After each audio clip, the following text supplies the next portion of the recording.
Present Foz is here. Current Foz. Current Foz. Foz is here. I saw future Foz earlier today, which was past Foz. It's too much, man. I can't keep track. It's Foz in many dimensions. Is this the sci-fi movie? The many dimensions of Foz. Foz is here. That's really fun. Bobo, Guilty Angel, hello, SC. And, Junk Farm is here. Good to see Junk Farm again. The whole gang. Yeah, the whole gang. Fellbondling is here. I'm sure Delicate's on the way. If not, we'll miss her dearly. But, it's very early. She's probably around. Hopefully everything is good for her. How are you, Angela? I'm good. You are? Yep.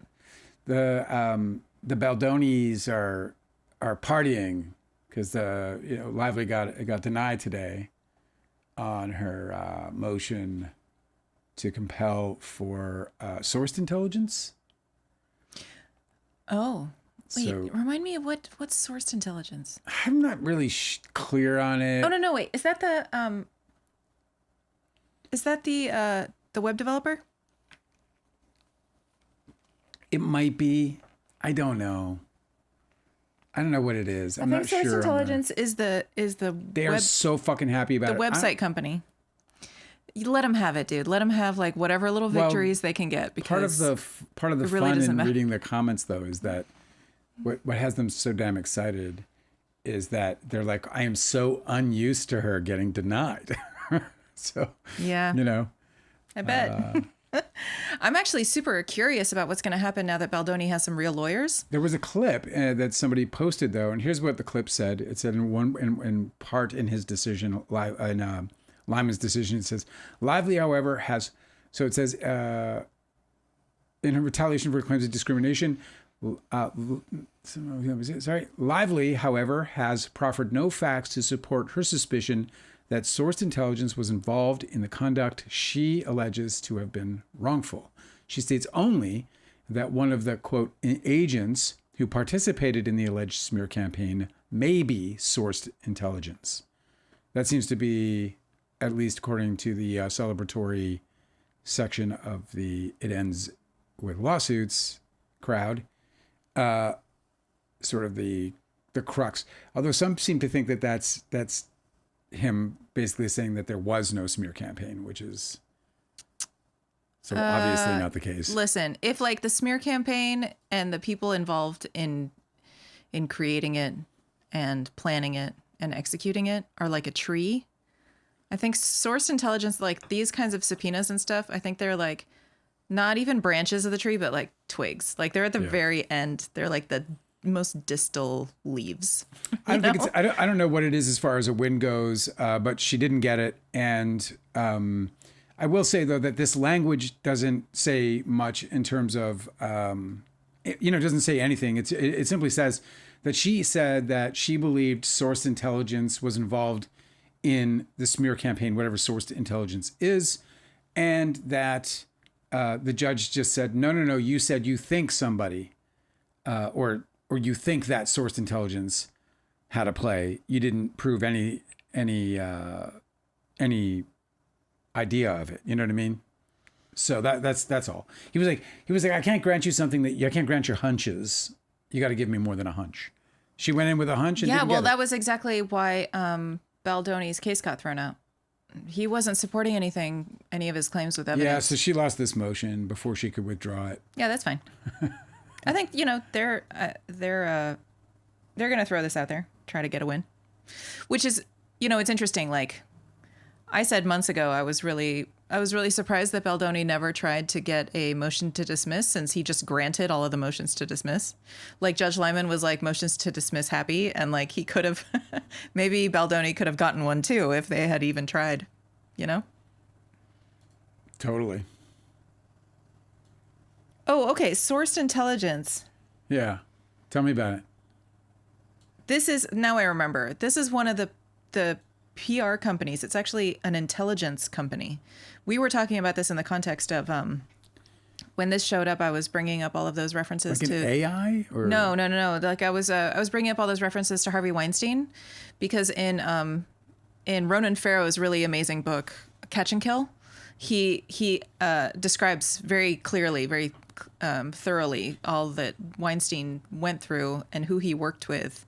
It was like Israeli intelligence firms or something to basically be private investigators for him to dig up all of like the details of all of his victims. So IDF?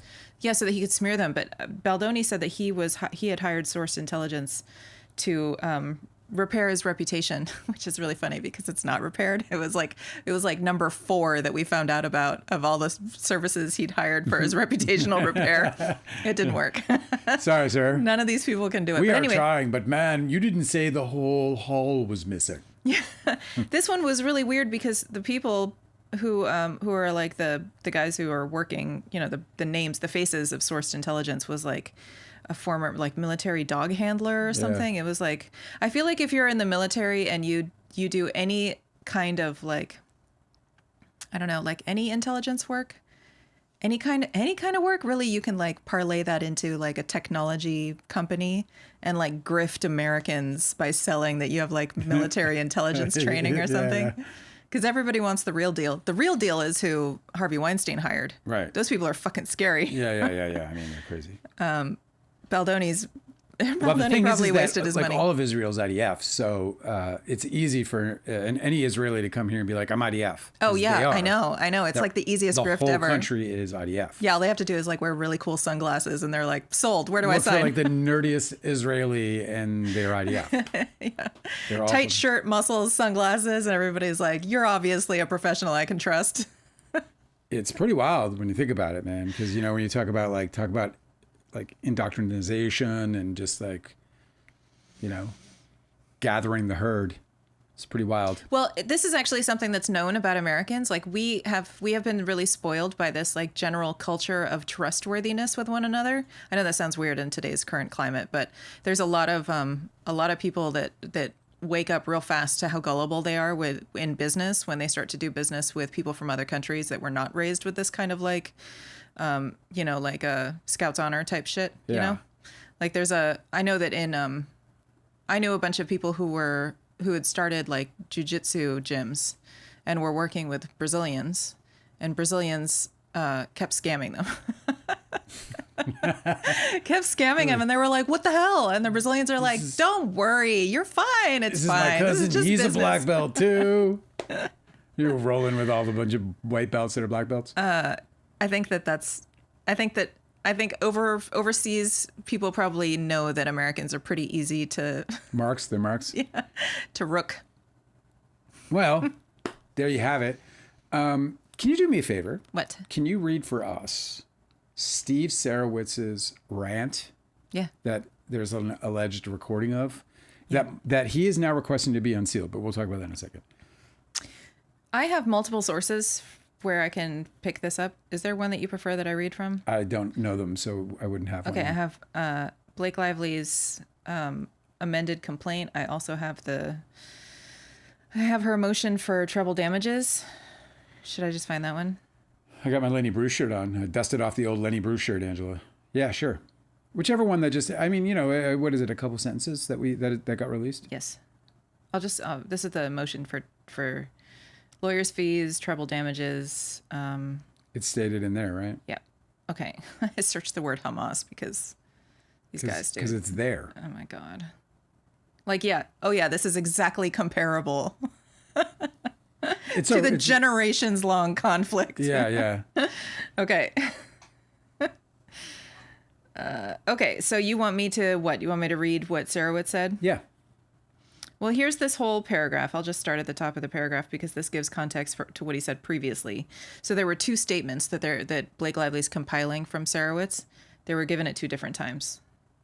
August 6th and then in later August after the premiere. Okay?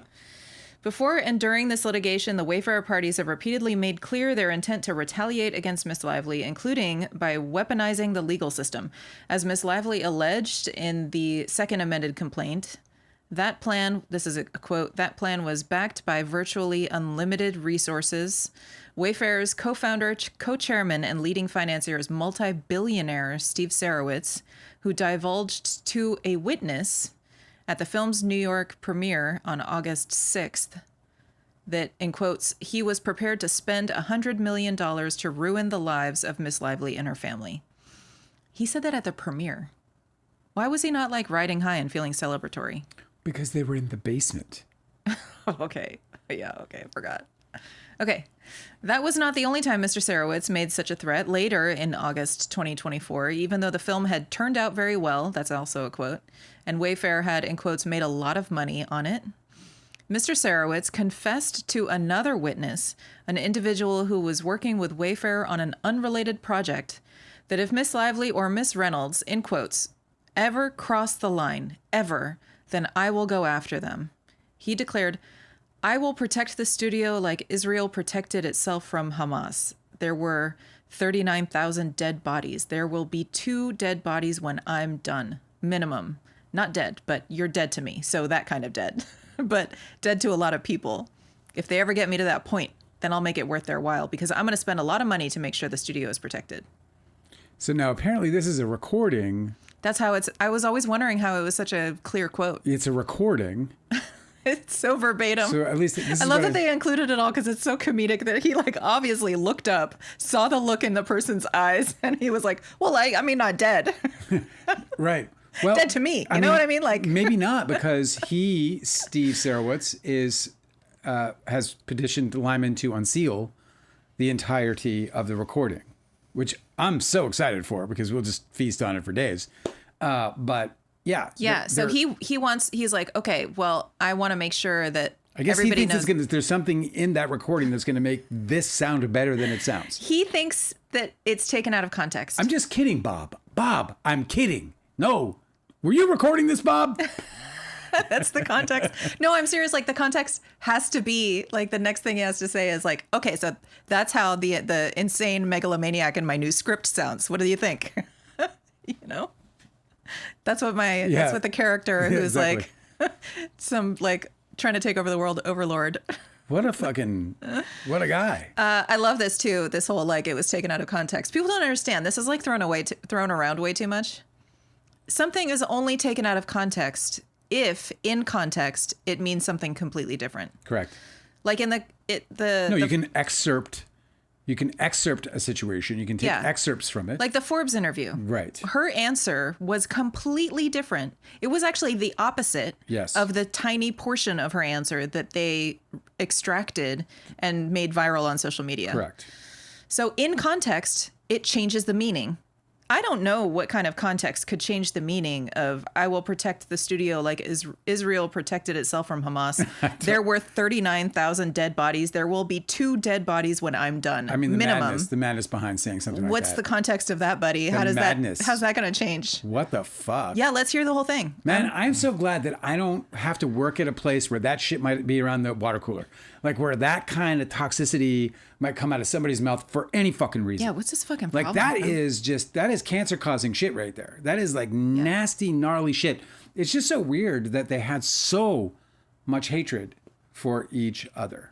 I think that it's a little bit of that, and I think that most of it is just that these like ultra wealthy people literally play by different rules. Like I think they lack drama. To say I think something the problem like is they have a hunger for pain. That's true. Like, they're billionaires. They eat all the finest foods. They want for nothing. They fucking lay on the best beds. What is there to struggle against? The sheets are always fucking fresh and clean. Mm-hmm. It's just like everything's so damn perfect that I think some days you just got to wake up and go, I need pain, man. I need real pain. Yeah. And then they just look across and they see somebody like Blake Lively and go, she's a snooty little bitch, isn't she? And they create their pain. So they just create conflict. I just don't understand it. I can't figure out where the hatred really comes from, like where it was born. Like I can understand. I guess it's because in this, I've certainly witnessed in my own life with people, with men, when men get called out for their shit, there are certain men who are like, I did? I what? Oh my God. And Aziz Ansari is a good example of that. Like he put his tail between his legs. He was like, "What the fuck? Oh my shit!" He. I mean, he knew what he was doing.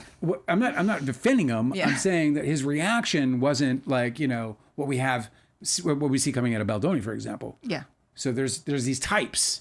I'm not talking about the veracity of anyone's accusation in the moment. I'm saying that I think I've seen in my life these men who will react to women rejecting them or women, I guess, putting, just for lack of a better, way to put it, putting a power play on them. What I absolutely do not get is that here in the beating them. In the same quote, right? It's quoted. Even though the film had turned out very well and Wayfarer had made a lot of money. Like, why don't you just let it be bygones, bro? Right. What the fuck are you still upset about? Like, everything that you thought might go wrong did not. Everything's cool. Yeah. Why are you trying to fucking make dead bodies? Like, yes. What is wrong with you? What is wrong with you? It's a hatred. It's such a toxic and horrible hatred. It doesn't make a lot of sense. But like I said, I think there are some men out there who, when they're challenged by women in particular, I think there's something, and look, I mean, maybe I'm just hallucinating, but I've seen this shit go down. There's something about like being challenged by a woman that makes some men fucking crazy, and we might have that here. I'm not saying we do, I'm saying we might, because I can't understand where the hatred comes from, and I feel the same way about all the people covering this, whether it's, and it's like this women hatred, I mean, I don't know which it is. Is it like hatred for women when it's coming out of men's mouth? And there's all these women who are also, like Kirsty Flaw, for example, who are participating in this obvious smear campaign. So I don't know. I'm trying to put it all together. I'm trying to figure out where the hatred comes from because it's so immense. And this happens to me, so it would be really curious for me to. That's why I'm so curious. It would be a real fucking eye opener for me to learn about where fabricated hatred can come from. How does it become so powerful? It's tribalism, probably. Like, I think that it's super, super weird that they're like, oh, Team Baldoni, Team Lively, but they're not like Team Women, Team Men. Like, they're not like Team right. Wealthy versus Team Poor. Like, they're not. It's like the hatred toward Antifa, like, which is an idea and not an organization. Like, it's just so weird. But all you have to do is tell people it's an organization, and then they're like, I hate that organization. Right. I don't know. It's so weird. What I think is super strange about Sarowitz is that he was living large and had a really, really nice time being completely anonymous. Yeah. For most of his professional life. I didn't know who he was. Nobody knew who the fuck it was unless you work in like, HR processing or whatever he made his millions. The great Steve Sarowitz, if you're in the HR world. So now he's been quoted. He's a guru. Which is if that's not fucking funny, bro. This guy's like a giant in the HR world. Oh, I know. He's a literal giant. He failed. He made billions of dollars. And meanwhile, she was like, hey, I want to file a complaint. And they're like, sure would be great if we knew how to help you there, Toots, but... Oh, you got a complaint? What the fuck is that? We said we're sorry, so... All right, what? All right. Okay, are you good? Are you good? That's all they did. No more hugging. Okay, no more hugging. I know, they could have protected their company, like, without this bloodthirsty fucking kind of statement. They could have really protected their company with HR. What I'm saying was about Steve Sarowitz. Yeah. Is that I just think it's really strange that he lived in blissful anonymity. Yeah. And then he was mentioned here, and this is a really regrettable kind of statement to have put out, publicly. Dude. And instead of trying to like shrink back into the shadows. It will never age well, too. Instead of trying to shrink back into the shadows where he belongs, he's instead saying that we should put out more so that we can hear his voice say it. So we can have his name and the memory of his voice saying this. Comparing... Instead of it just being like, the invasion of a people and the slaughter of a people. He's literally threatening to kill them. His dispute with a fucking rich movie star. This is a literal death threat. That isn't even harming him, by the way. Yeah. Like, whatever this is, like, here's the, like, let's get, like, to the truth of the matter, right? Which is that all the hatred that they have for this woman and literally no harm was brought by her. Like, none. In terms of, like, what went on in the set to the product, whatever, there was no harm. There was no harm.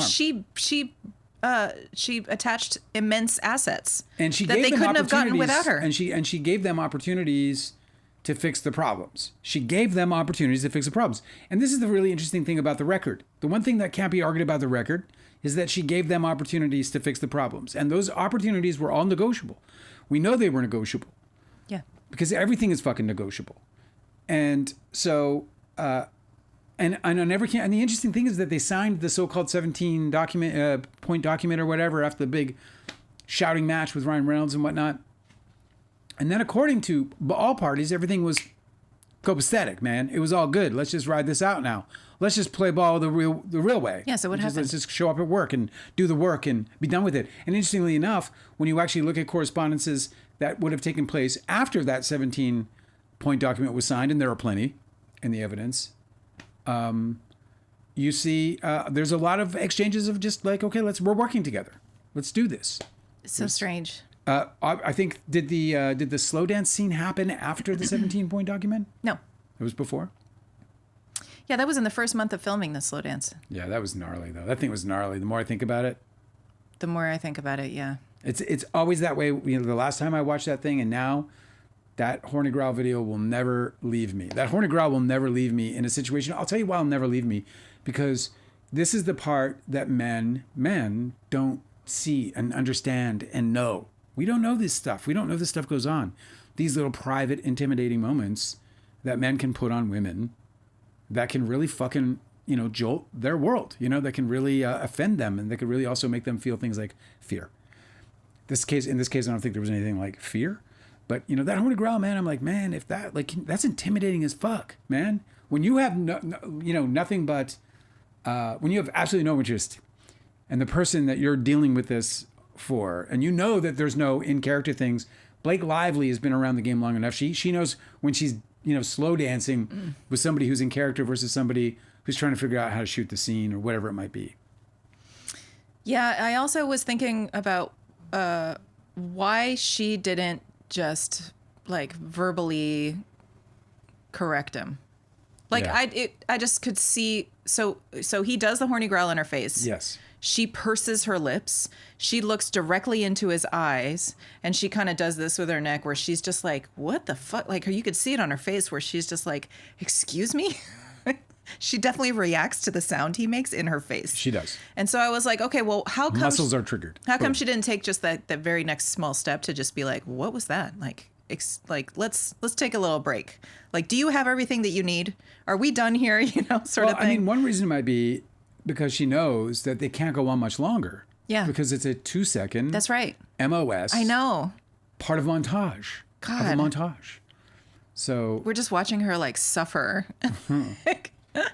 But I also thought about how in the Weinstein book that Megan Twohey wrote with Jodi Kantor. Yeah. About Weinstein's victims coming forward. She described that a lot of them found out later that he had gone behind their backs, anybody's backs, and badmouthed them to other potential employers. So, like, I can't remember who it was.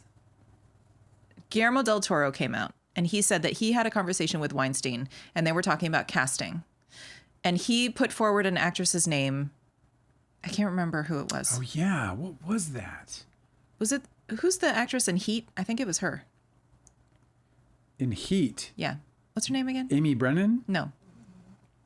Val Kilmer's fiance or whatever. In Heat was... I can't remember her name. Lisa Timms is here. By the way, let's just say a couple of people because a bunch of people showed up. Hanada's here. Lisa Timms just showed up. What's up? Wait, I'm in the middle of saying a story. Oh, yeah. Sorry. It's not Charlize, is it? No. Who was that? It's one of Val the... Kilmer. It's one of those, like, famous sisters. I can't remember her name. It's so stupid. Damn it. Okay. Cosmic Anyway. Urgency's here. Cosmic Urgency, who played I'm Val just going to look it up. Kilmer's... Okay.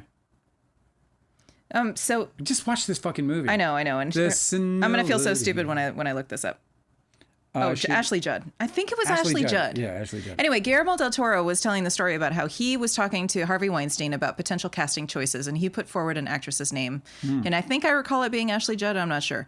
But Guillermo del Toro tells a story that Harvey Weinstein was like, no, you don't want to work with her. She's really difficult. She was just a total pain in the ass. She made everything really hard. Yes. And it was a lie. It was a lie. It was I remember a lie. this. This is fucking crazy. But Yeah. Guillermo, he got bamboozled, and when he found out, he was mad. Yeah, he was angry so about upset it. about it. Of course. Absolutely. Imagine wanting to cast somebody and then being taken off your act. Well, I guess maybe you can't. I can. If I had like somebody in mind and I lost that actor because of a false rumor being told to me by my own the guy in my corner, The guy who's supposed to be having my back. And that actor was in your mind as someone who inspired you, that you would have wanted to work with, you know? It sucks, Yeah, I mean, man. I would never get over it. Yeah. I would always look at that movie and feel that hole Yep. in that movie forever. So I was thinking about like Blake Lively in this situation. But I'm a drama fucking queen. You know what I'm saying? Like, she knows that Justin Baldoni has a billionaire backer. She knows that they're a little studio that's now working with Sony. She doesn't know where he's going to end up. She doesn't know how much he could fucking badmouth her and ruin her career behind the scenes, you know? That's true. So I think that's the entire explanation, I think, for why she's not pushing back more. She's not stopping and being like, what is your problem? Can we work this out? Like, this isn't working. well, I think there's a whole bunch involved. I think she doesn't want to. She just want, you know, I mean, a lot of times you just want to get through the job. Like the cool thing about being in the carnival is that, you know, you know, the next day you wake up, you're unemployed, you go to another carnival, you know, you can just get on another ride. And she knows that she's not going to work with him again. That's for sure. It's like being raised in a bad family. You know, you're going to get out eventually. And when you do, it's, you know, it's freedom. But I think she also knows it's coming to her in short order. I think Hollywood is very much a game of reputation and networking. You know, I just feel like she just didn't want to be labeled as difficult. And that's what he ended up attacking her with anyway. You know, in his I think publicists are just trying to label her difficult and now. I got to tell you, man, everything I can see peripherally on her, she might be one of those personalities who might feel difficult. Not necessarily is difficult. Do you know what I mean? But like, you know, those personalities where like sometimes even their presence can be just like feel like it's complicating things and they're actually not. It's like an astrological thing. You know, it's like there's something in her just her general makeup. And I don't mean that in like a super insulting way, because I don't feel like that's like a predominant trait of her or anyone. There are just some people I've encountered in my life. It's not where insulting. It's just like, wow, I don't know why. But you're a real fucking pain in my ass and you haven't even opened your mouth. She has a ton of Virgo placements. I have Virgo placements. Like, I understand this. Do you? Sometimes you're just not going to vibe with everybody in a room. Just period, right? It's just the way it is. Especially her. She seems really busy all the time. Dude, she seems like she's just like noticing, constantly organizing, sorting, I don't know cataloging. I don't know what Jenny Lewis is, but we were shooting her and Scott Bloom's scene in the bedroom at the beginning of the movie. And there was one of our crew with us, a girl. And Jenny just started looking at her weird, man. I don't know what the fuck happened. It was just out of the blue. And like, we were having a hard time on this scene. This scene dragged on. It was our longest shooting scene that we did, but we just could not get it. These actors just would not, you know, succumb to the material. Sucks. And it was just really fucking tough. And I think they were all getting very frustrated. And then fucking, she just like, come here. And I go over and I'm what? And she's like, you got to get her out of here. She's got to go. And I look over and I turn and it's this girl working on our, you know, on our crew. She's like wrapping cables. Didn't do anything. She doesn't have didn't anything. do a fucking thing. Like, I swear, just didn't do a fucking thing. There's no way she had any interaction whatsoever with Jenny Lewis. Jenny Lewis was just like, I got to press the eject button on this one. She's got to go. And oddly enough, and I don't know, maybe it's just like, shaking up the bullpen. Out the door she goes, hey, can you come over here? Hey, can you go over there, pick this thing up and do that thing, and we'll have you over in a minute. Thanks very much. Nothing's no problem. Just go do this and that'll be great. Thanks. Off she goes, and we get the fucking scene. Like two or three takes later, we get it. So she identified like the energy problem and expelled it. I think Blake Lively might be this kind of personality who could like come into a room and then just potentially be like, I think I'm just saying there's an outside possibility of it. And the only reason I say that is because she'll say things that bother me. And when they do, Blake Lively? Yes. And when she says them and it bothers me, I know, because I'm a rational human being, that there's no reason for me to be bothered other than the fact that it's just not my thing. Like when she talks about having personal authorship. Yeah, that bugs you. And the reason that bothers me is because as a creative I'm more on the original artist kind of guy. I don't really adapt. So if somebody does that, I want authorship on my shit. What are you talking about? Like it's like an invasive statement to the artist. It just is. And I can tell that she suffers from this a little bit because she was silly enough to walk the red carpet or, you know, talk to that E interview. And in that E interview dropped the fact that Ryan wrote what is considered to be the seminal scene of the movie without even telling the writer. And so there's this like disconnect there that I can understand. Oh, okay. And by the way, I don't think that has anything to do with anything bad about Blake Lively. No, it doesn't. I think that some people are just, their self-esteem is built up by their skills and what their personal strengths are, what their personal contributions are. Yeah. And I think somebody who is a Leo rising, who has a bunch of Virgo placements in the second house, so that's where her self-esteem issues. It's weird because Leo, it's such a weird combination, because with Leo rising, center of attention. This is what I mean. Yeah. So her skills and how she's able to help people, that's very, Virgo is like the zodiac's biggest helper. So she has all of those placements in her Virgo second house. Yeah. All of her skills are involved in how she's able to help other people, how she's able to use her skills that are innate, that she can bring to other people to make their situation what's better. What's interesting about that was somebody made a post somewhere about Blake Lively in the last couple of days that was like, she's a really good, I think it was on Baldoni Files, but it was just like, she's a good-hearted person. She was in a bathroom stall, and she was overhearing two people talking, one of them very sad that they had lost their pet, that they had just put down their pet. And she came out and said these like really consoling things, like said, listen, I know how painful this is. This just happened to me. And they just sat and like kind of grieved together. Mm-hmm. She hugged them. They had a really great moment. Just, like there she is being like, oh, I want to help this person. Girls' bathrooms are really magical places sometimes. Well, I'm just to support your statement about her wanting to be helpful. Yes. There's an easy situation to not have to, interject with any kind of like, hey, I can feel your pain and I know your sorrow. Right? She can just go, can go wash her hands and leave. Hopefully she washes her hands. It's true. But what I'm saying about the term authorship and why that makes so much sense for somebody like her is that she wants to be a shining light to other people. Yes. She wants people to see her as a shining person who's 100%. Got this reputation. Okay. She's very concerned with that. But it's all going to come through in how she can offer her skills as a helpful aid to other people. Mm. And so this authorship is like, it doesn't seem to me like she's ever talking about it in the context of like taking things from other people or owning it completely. Yeah. She just wants a creative contribution where people recognize her creative contribution. Correct. So that her authorship is recognized by others is the thing. It's not that she has it. It's that it's recognized by others. It probably has to be even more just that she knows. Like it doesn't even have to be, the acknowledgement is sort of, again, I guess so, because she kind of took it with Ryan Reynolds on that carpet in that moment. She was like, oh, let me take this moment of creativity that belongs to us and get it recognized. So I think, Leos, they want that. They just want recognition. They want. I think she was also just really genuinely proud of him and wanted to give him his flowers. But that's where I think it's like, I think that, it's speculative, of course, but I think this is where I think it's probably the most powerful and most compelling for her is when she speaks about authorship, I can sense. And it just might be like my passion and love for the arts and all sorts of stuff. But I can sense in that the longing I wrote about in my book, right? Where Meadow's talking about, where I'm talking to Meadow and trying to understand the feelings that she's having after seeing this great movie and feeling, and how it kind of dragged her down a bit in some ways. Because she couldn't participate in that kind of brilliance. Because she felt the longing for it, artistically. Artistically. And so I know that longing, we all know that longing, I think. I think it's a very common thing. It wasn't just Meadow's, it wasn't just mine.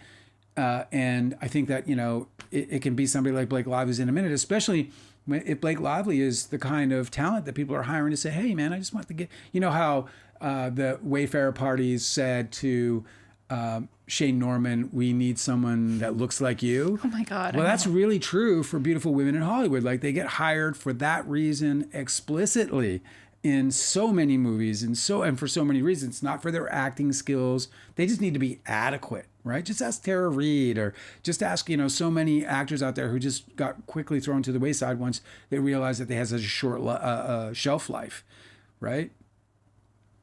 So there's just all these these different factors that I think conjure up these things in someone like Blake Lively, and that of course includes potentially at least her astrological makeup, because yes, she just has this she definitely has this, and this is what sucks about knowing full well based on the evidence and the things that I see around, feeling very strongly that she's going to prevail in this quite easily. We've seen the dismissed lawsuit from Baldoni. We see their tactics. It's all very obvious.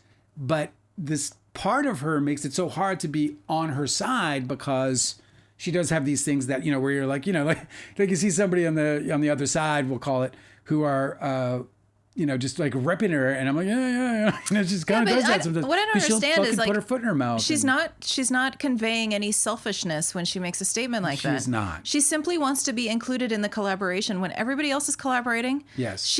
I think that this is going to be a really great step on her career to becoming a producer, which is obviously where she belongs. Yeah. So that she can have this kind of creative contribution that she craves. So she can have the recognition and understanding that she did create something from the ground up, and that nobody can take that away from her or minimize her role. Yeah. I think that this is definitely going to like push her in that direction. It's all going to be awesome. She's going to do great. I'll bet you she'll be like the biggest pain in the ass producer ever, though. Why? Just because I think she's like her authorship, like when you have producer, and she's capable of this as a Virgo, with so many prominent placements in Virgo. One of the things about being a producer is you are, you're working on every aspect, every fucking thing. Goes Yeah, like through she you. obviously wants to be involved in And the she's edit. not gonna. She doesn't strike me as the kind of person who's gonna be like, like taking some of it off, meaning like I've got my competence here, and I've got, and that means, potentially that she's getting deep in every aspect, which isn't a bad thing. I mean, great producers do that, and she'll probably become absolutely fucking one of the shining examples of great producing in her lifetime. If she gets to do it, I think she'll be one of the best ever. So have we figured out why you don't like what she's saying? Well, it's not that I don't like what she's saying. I'm trying to get to the bottom of why you don't like what she's saying, because I think that what she's saying isn't like, she's not trying to take anything away from anybody. She's not selfish about anything. Oh, just all the things she says and stuff? Well, yeah, no, you no. said that Yeah. you get irritated when you hear her say By these some of the things she says. Okay. Yeah, just by some of the things she says. Well, look, it's as simple as doing something that I think is in a creatively organic moment, which is like, I'm with my script, I'm making this movie. This movie feels important to me. It feels like I'm supposed to be a part of this at a very high level. I'm going to bring my Tay-Tay in. I got my baby dragon over here. And then I'm like over with my husband and I'm like, yo, this is a very natural and orgasmic, to stop making fun of the moment. It's actually a really natural, organic moment with something that we would do. orgasmic. Did I? Yeah. That too.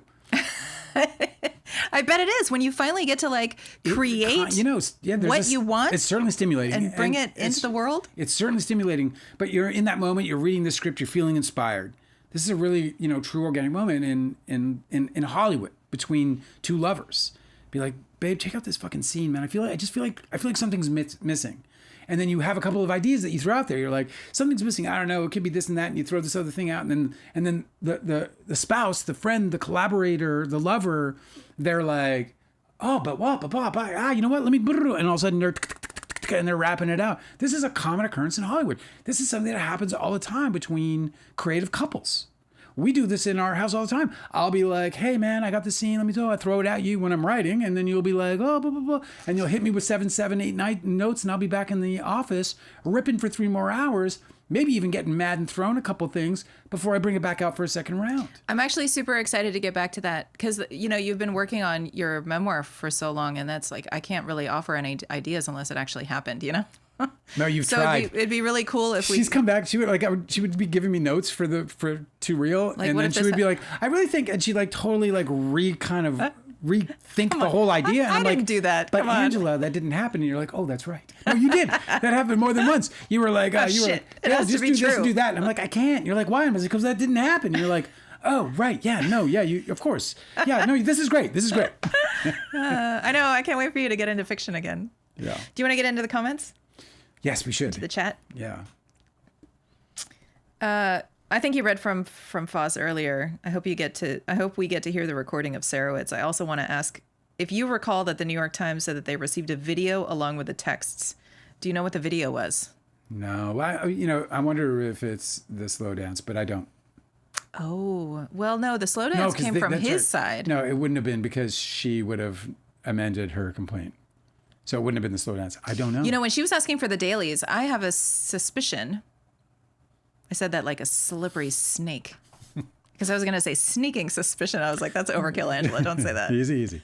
I have a suspicion that maybe she asked to see the dailies because she was going to try and collect some evidence of his weirdo fucking behavior and him like overdoing these kissing scenes that she was talking about. Yeah. Yikes. Okay. So we don't have an answer for Foz on that? On the video that the New York Times was referencing? Have no idea. I'm dying to know. I'm fucking chomping at the bit. Guilty Angel said, Dale, thank you for teaching me the hockey punching, LOL, from your book. Guilty Angel, you are not permitted to hockey punch anybody. No hockey punching. She says, unless it's in self-defense. She says, I need to try that out soon. LOL, JK. In self-defense, hockey punching is very good. Foz said, I can't believe how rich Sarowitz is. What a waste of money.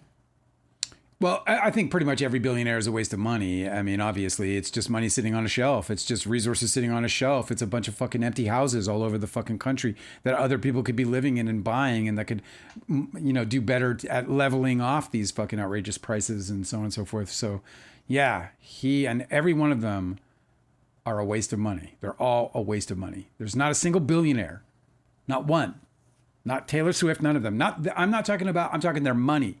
It's a waste of it. Maybe Taylor Swift one day will do something great with her money. And I had a very strong feeling about that, by the way. Out of the blue. It was like the gods. I swear I had a moment. That she's going to be a millionaire instead of a she's a billionaire, but that she's going to be taking care of it. No, that's what I mean. She'll become a millionaire. But she's not. Yes, but she's also in this like incredibly big space. So it's not like she can just liquidate and like, or you know what I mean? Right. She's in a very big space where she already had to like go on a crazy fundraiser to get her music back. Mm-hmm. She's now in a totally different place. And I didn't even remember what I was doing, but it just came down like a fucking funnel. And I was like, oh, and it was like, Taylor's going to be taking care of the money. Don't you worry about that. You were like astral projecting. It just came out of nowhere too, because I'll tell you that I had a very serious, I had to stop and think about it a lot, because billionaires are, I think, they're the secret biggest problem in the world. Mm-hmm. And I say secret because I don't think people really truly understand that we're literally being run by them. And that, like this so-called idea of a fascist takeover is more of an oligarchical takeover. Yeah. And I think that they want, and they have very similar, they have similarities. I think part of the reason why Sarowitz can speak so openly with such bloodthirsty rhetoric is because he lives in a completely different, like, moral universe than the rest of us. It's very true. I feel like these billionaires, they don't have consequences like we do. No. There's really nothing that can get them. People fear them, or they revere them, or they just desire their life or their resources or whatever. They're fucking scary. I said about if you're a newbie, right? Like, pick anybody and say, hey, I'm a billionaire for real. Get them backed by a real billionaire. And put him in Hollywood. Like, if you want to make a really neat short film, or like a really neat film, or like undercover documentary, just greenlight a person. Get a billionaire to back a documentary that is just merely faux backing, because that happens all the time also in Hollywood. But if they're verifiable, like you get like, it wouldn't be a Richard Branson, but somebody as big as him, and you get them to back just a complete nobody, and the doors will fly the fuck open. The carpet will roll out. Because money is always hard to come by, even for rich people. It's a very strange thing, because they want to spend the big bucks. They want to. If that happened to you tomorrow, do you think that you would just like crawl under the covers for like 2 days and like recover from the shock of it? Yeah. Maybe even longer. Yeah. I know. It would be so stressful. Cosmic, I'm seeing the latest comment. We got to get into the other comments, but Cosmic just said that people think that Dolly Parton would be a billionaire if she wasn't so charitable. Oh, that's sweet. It's her just, what I feel bad for her, that she has to govern money like that. Like, the one thing also that I would say about billionaires is that they are the ones burdened with it. They are burdened with it. They don't know it. It's one of those like secret burdens they don't even realize they have. But they have to sit around and be like, oh fuck, I got billions. Shit. I got to move this here. I got to move that there. You know what? I think I want to acquire this. I want to acquire that. It's just all like, it's got to be super fucking weird to like wake up in the morning and you have that like that dawning realization of like where you are and what your life is. Like when you wake up and you're kind of like in that fugue state and you're just like, what is everything? And then it comes to about like what you got to do in the day. Like imagine if your realization upon waking is, I am a billionaire.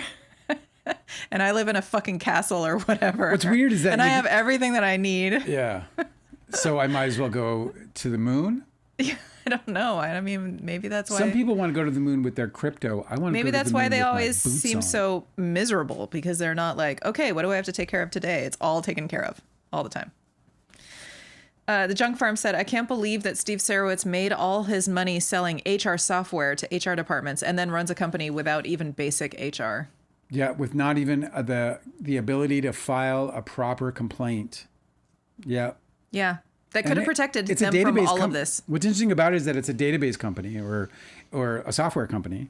And if they're a software company, in other words, if they're a software provider of HR software for corporations, then that means that they usually have a database of all the regulations, regional all the way to federal, in the database. Yeah, I mean, they get populated into the region. Yeah. For HR to be able to for HR employees to be able to access guidelines and compliance documents when complaints come flying when in. Blake Lively cited the labor laws in her lawsuit against them, they must have been familiar to him because he runs HR. And I just can't believe that he was saying at the premiere that he's prepared to spend $100 million to defend his company, but he wouldn't do the basic HR what shit fucking show that off, dude. Every company does to defend themselves from lawsuits. Off, I know. What a show off. I know. He sounds like a fucking annoying person. Are you willing to starve for something you believe in? That's the thing is you can have $1 billion, but it doesn't make you likable. Yeah. You know what? Like spending $100 million over your $1 billion is like the easiest fucking thing in the world to do. It's like, I'm not impressed, pal, that spending money is your move. Do you know what I mean? That's your fucking move. Spending. Huh. Lovely guy. You got nothing. You don't have as much in your pinky as I do in my life. What? Integrity? Just integrity, life, knowledge, inspiration, none of it. That guy is a fucking pointless human being if the only thing he can sling around is spending money. His whole identity is something that is completely fucking transparent. It has no substance whatsoever. But he couldn't spend a little bit of effort getting his company all HR'd up so that they could protect themselves when he needed it to prevent all of this. He's too busy thinking of his life in terms of spending. He's like, he'll do anything to protect the studio which he owns. It's all about his money, his possessions, what he can do with those things, what they mean to him. It has nothing to do with anyone else but Steve Sarowitz. That's clear. The writing's on the fucking wall when you see the way this guy's functioning and you hear the words coming out of his fucking mouth. That you can live in a bubble that's so seriously fucking thick that you would feel comfortable speaking in the way which this man was recorded speaking about two big giant movie stars, one which you are invested in currently without your return. Yeah. You don't even have your fucking return yet, you muppets. Do you know what I mean? Don't yell at me, Dale. I'm fucking pissed now. Foz said, is asking, do you agree with Gavel Gavel hosts that Blake Lively, this is in reference to the dance scene, okay? Okay. The Gavel Gavel host said apparently that Blake Lively I was in that episode. What? I was in that episode. Yeah. Yeah, me too. That Blake Lively did misrepresent the smells good comment in the dance scene. Not saying it means she made it up at all, but this was why people didn't believe her. Well, listen. I don't believe at all that it is cool for anyone's boss to tell them they smell good. Let me tell you about what she did. It's the same thing you would do when you're writing a memoir. You remember the things that happened, the feelings that were up, and then you put together the bits of your memory, and then you articulate it. And it comes out in a way that tries to articulate what happened, that tries to convey what happened. In lawyer speak, it's sum and substance. What she's trying to do is put together what happened. She did. And That's she did accurate. do it. And she fucking did do it. It's so clearly there. What she thought was, did he drag his lips all over her? Did he fucking, was his nose up in her? But the point isn't, to answer your question is, did she get it wrong? We're all going to get our fucking, my book is not some kind of 100% accurate memory of everything that happened. But in sum and substance, everything that is in that book is true. There's nothing in that book that any one of the people who participated in it could deny without saying that they just simply have no memory of it, right? So short of a memory issue, nobody could deny the things that happened. But everybody in that book could say it went a different way, or I didn't say that. He didn't say that. They could all say that, and probably it would be true. Here's what led up to the "you smell good" comment, okay, in the dance scene.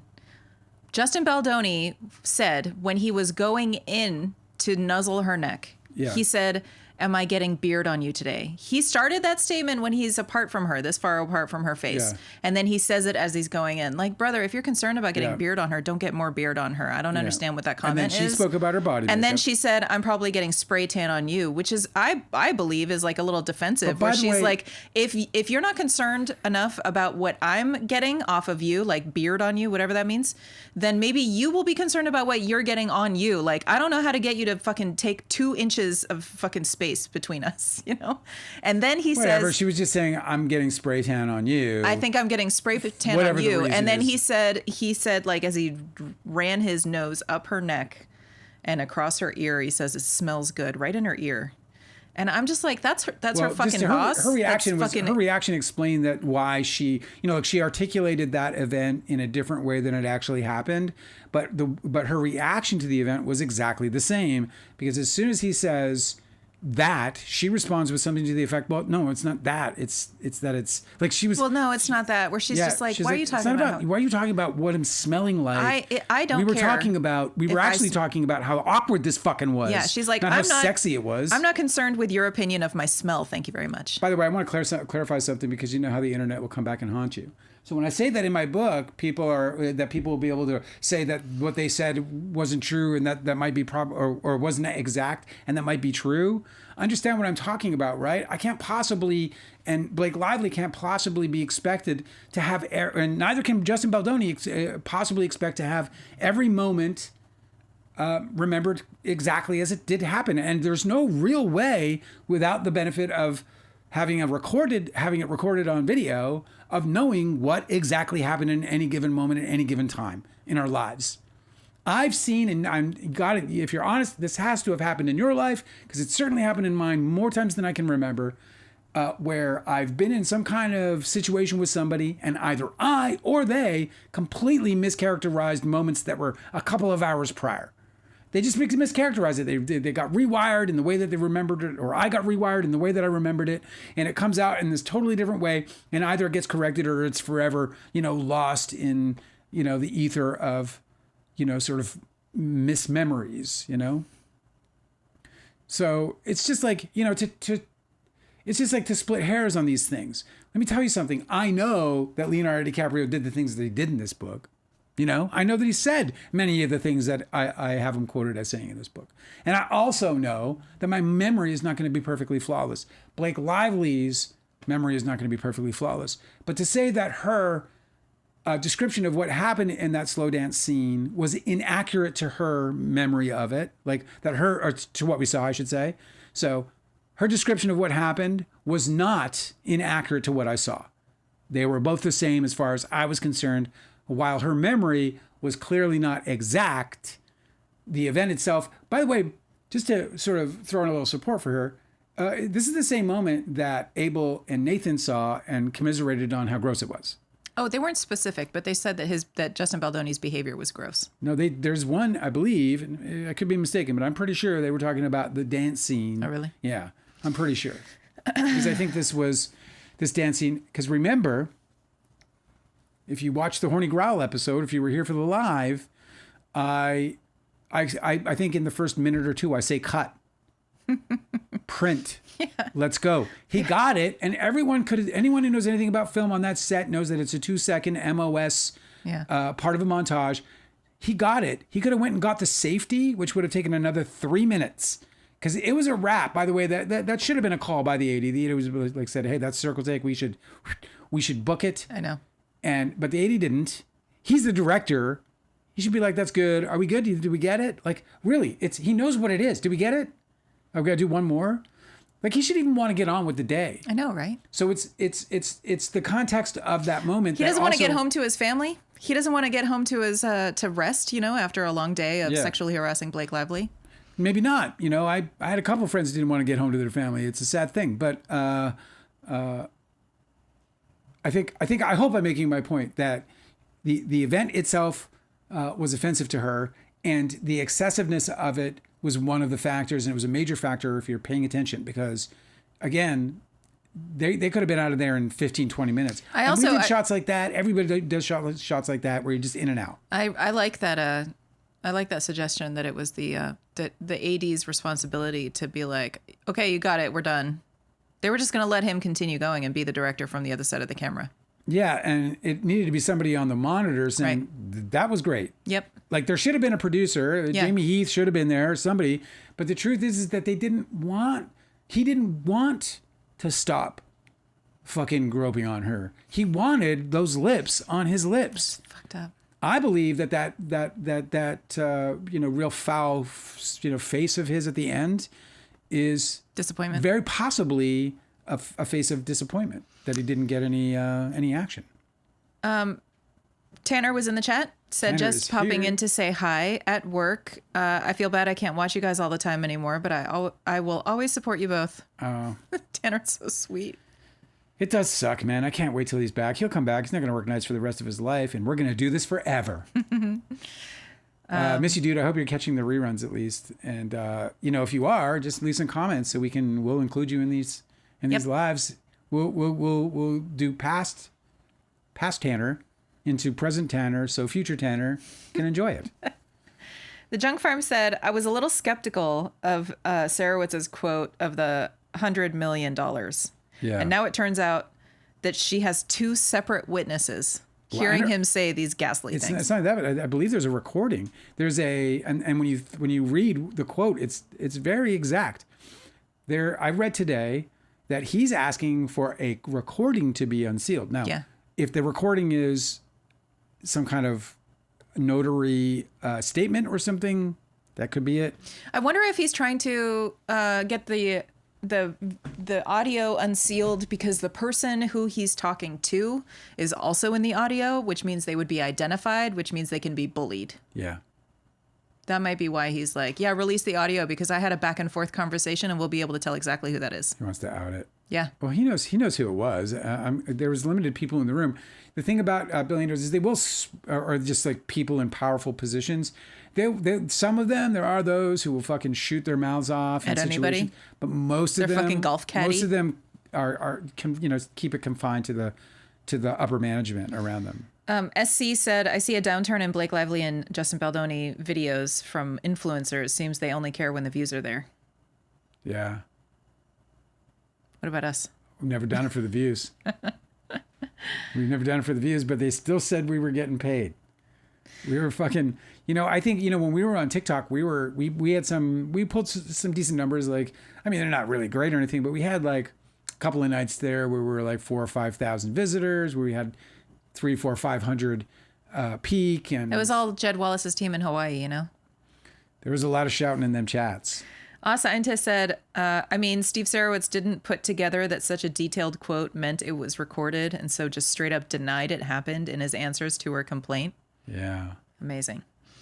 Well, we'll see what happens when it gets unsealed. If it's not a recording and it's just statements, then it'll be interesting because then you're kind of in a he said, she said situation. But if there are two witnesses, then that's going to be trouble for him for sure in terms of that statement. I mean, I don't know how much liability can be handed. I don't know what this statement means.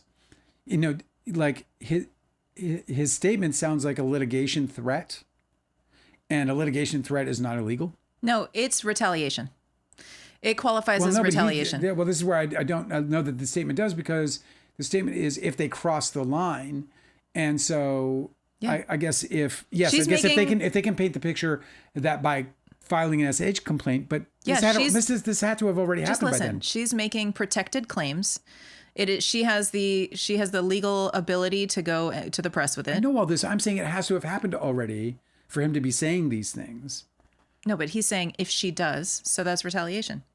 Said, he is voicing his intention to retaliate, and it includes a fucking literal death threat. I think you're right, because then he's saying that has to be cross the line. Has to be if you try to sue us. That's what it must be. Yeah, or if she goes to the press, or if she tries to say anything about. He said literally to protect his business. And what is the context of him thinking that his business would be threatened?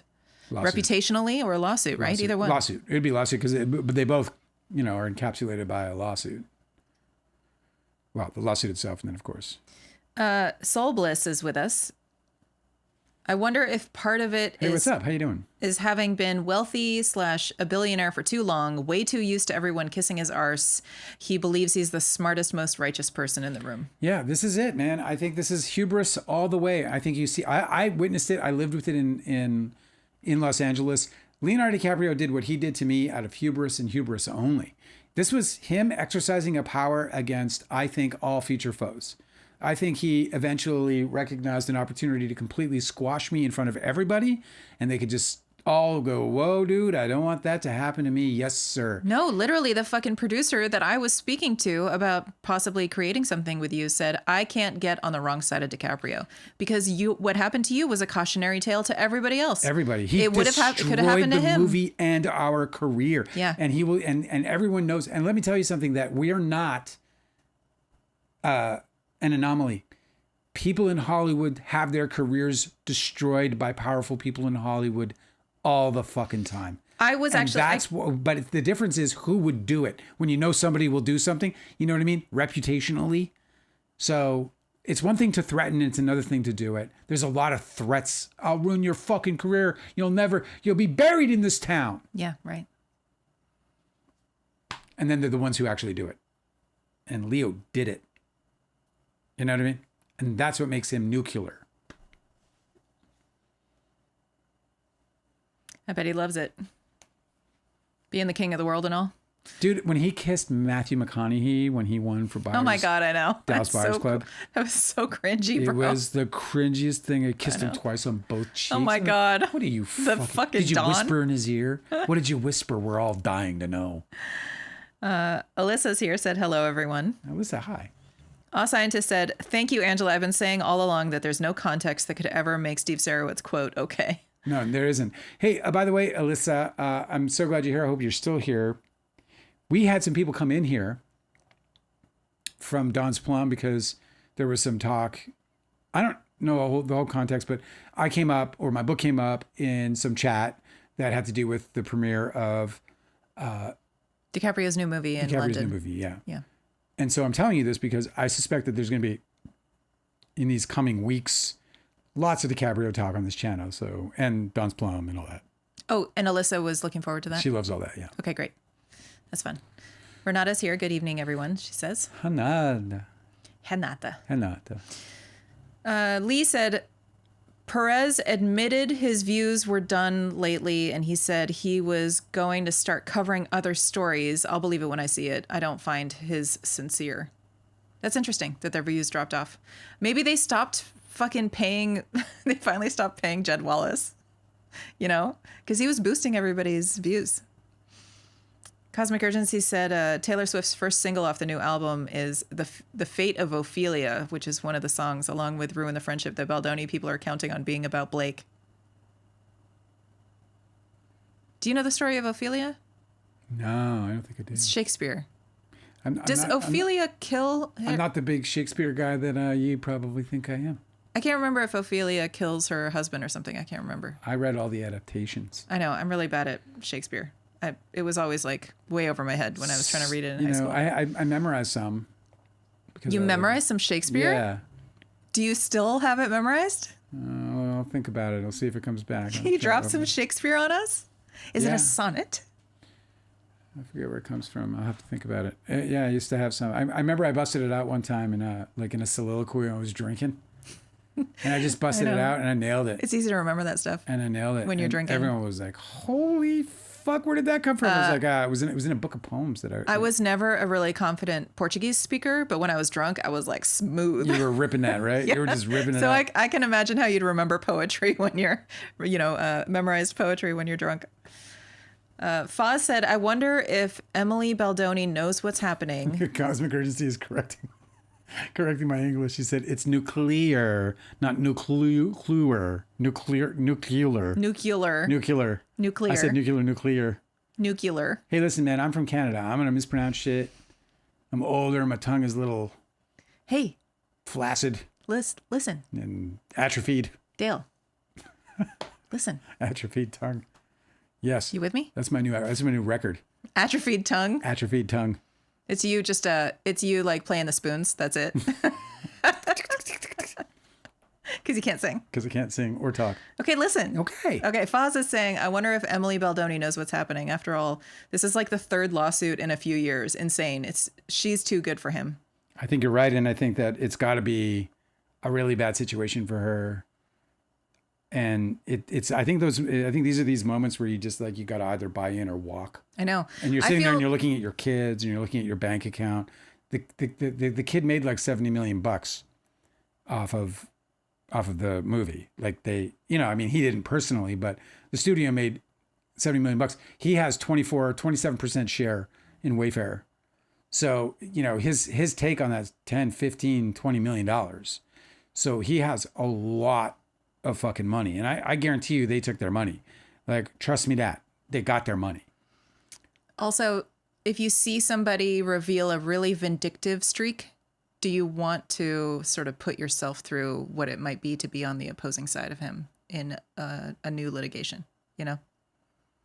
I actually personally don't like talking about Emily Baldoni because I feel like she's a victim in all of this. Yeah. She didn't deserve to be dragged into this. I don't feel like it helps her live a normal life if we're talking about her. I don't know. It makes me uncomfortable every time she's brought up.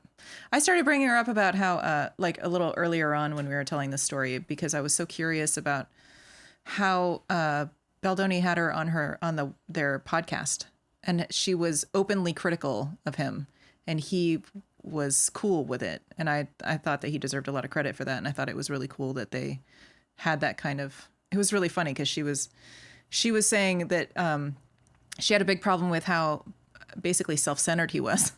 I was like, oh, that's insightful. Yeah. We see that too. It was super insightful. But it was also very revealing. I don't know why she ended up agreeing to marry this guy, because after that video, which she openly talked about it being ridiculous and super self-serving. Oh, his proposal. It's video. just a weird thing that he was like, she was like, yeah, I'll do this. Like for me, that would have been like, if you did something like that, like if we got together and I'd be like, I don't know, maybe we could just wait a while. You know what I mean? Or I'd say yes and be like, okay, we're engaged. And I just have to find my way to get out of this situation without breaking you. Do you know what I mean? Yeah. Because that would scare me. That kind of self-centered work on something that is completely nothing I would want. Like, she didn't want that. So that means like, that's what she has to look forward to.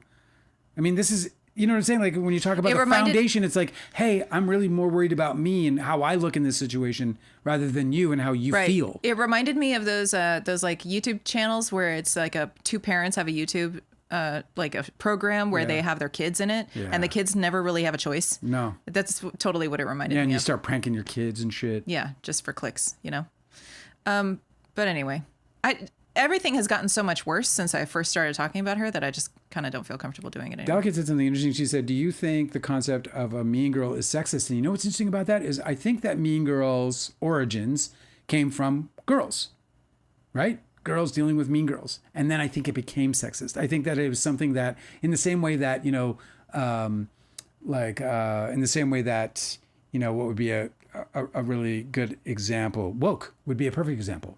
Oh yeah, just like got how co-opted. They stole that they co-opted from the black community, that where it had deep and meaningful, understanding among the people, and then they go and they turn into this absolute fucking nonsense and shit all over it. I think that's what Mean Girls might be, where it was like where it was once this insular term and condition or whatever situation, and then the sexists were like, give me that.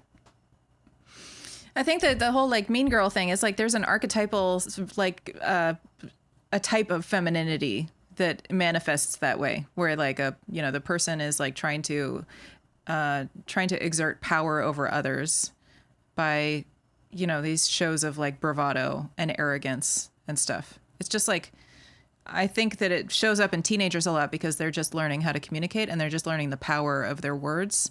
And so they sort of wield it like a weapon a lot, just because they're experiencing what it is like. And they're like, oh shit, there's power in this, before they really have can practice and learn discernment about how to use their words, Yeah. Like a lot of mean girl teenagers don't grow up to be mean girl adults. And I think if you're dealing with like a mean girl adult, that's probably just defensive. Like that person has probably just been really harmed and doesn't want anybody to get close to them. And so there's a defensive mechanism there. Yeah. So it's like, it's just so much more complicated. I don't think that it's sexist in that, girls are labeled mean girls, but dudes that do the same thing can get away with it because there isn't really that same kind of analog in male, in men culture. Like there's not that type of guy that is like the same as a mean girl. I think it's like a uniquely feminine attribute. Yeah. Like that's archetype. why I think it was born in this insular sort of condition and then it gets stolen. I remember like back in the day, YouTube, they did this, or YouTube, U2, the band U2, and Rattle and Hum, which was like, if you remember that record, it was a kick-ass. It was like, I'm not a real U2 fan. I saw them actually live and I didn't even like them live. But I mean, they were fine. I was like, okay, it was lots of TVs. But the Rattle and Hum record was something else. It was a really great record. And there was this moment, where they covered Helter Skelter on the record. And they say, whatever, 30 years ago, 20 years ago, Charles Manson stole this from the Beatles and we're stealing it back. And it's just, I'm reminded of how, things like something like, these terms or these moments can be just stolen by others and, co-opted into, it's like what happened to, what's his name?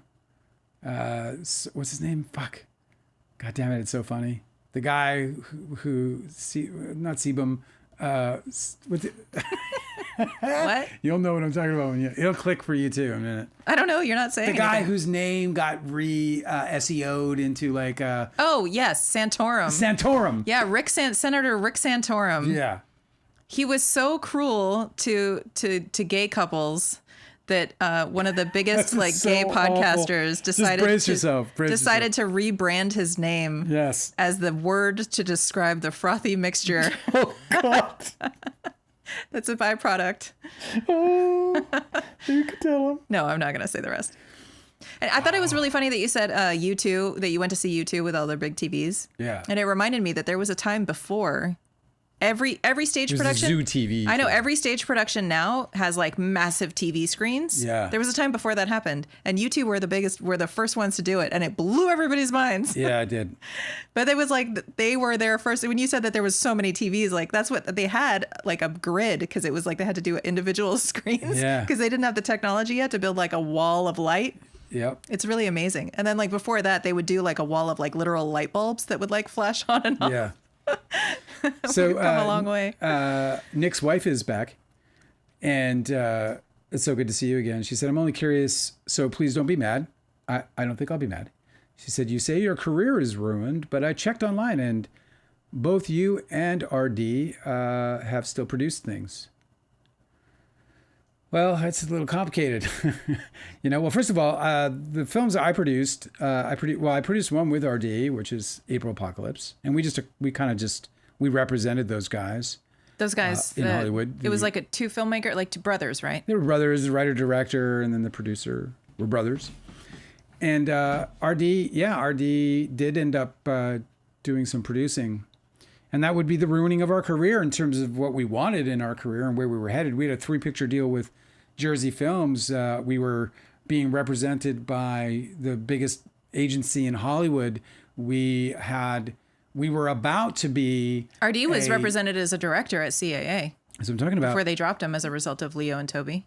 Right. And we were about to have at least the opportunity to continue to be what we had started, which was a writer-director team similar to, any other that you could think of where they're making original movies, and it was more than like a Kevin Smith and Scott Mosier thing. It was like RD and I were more like the Coen brothers in terms of the collaborative depth between us. Do you know what I mean? Mm-hmm. We were a band and they broke up the band.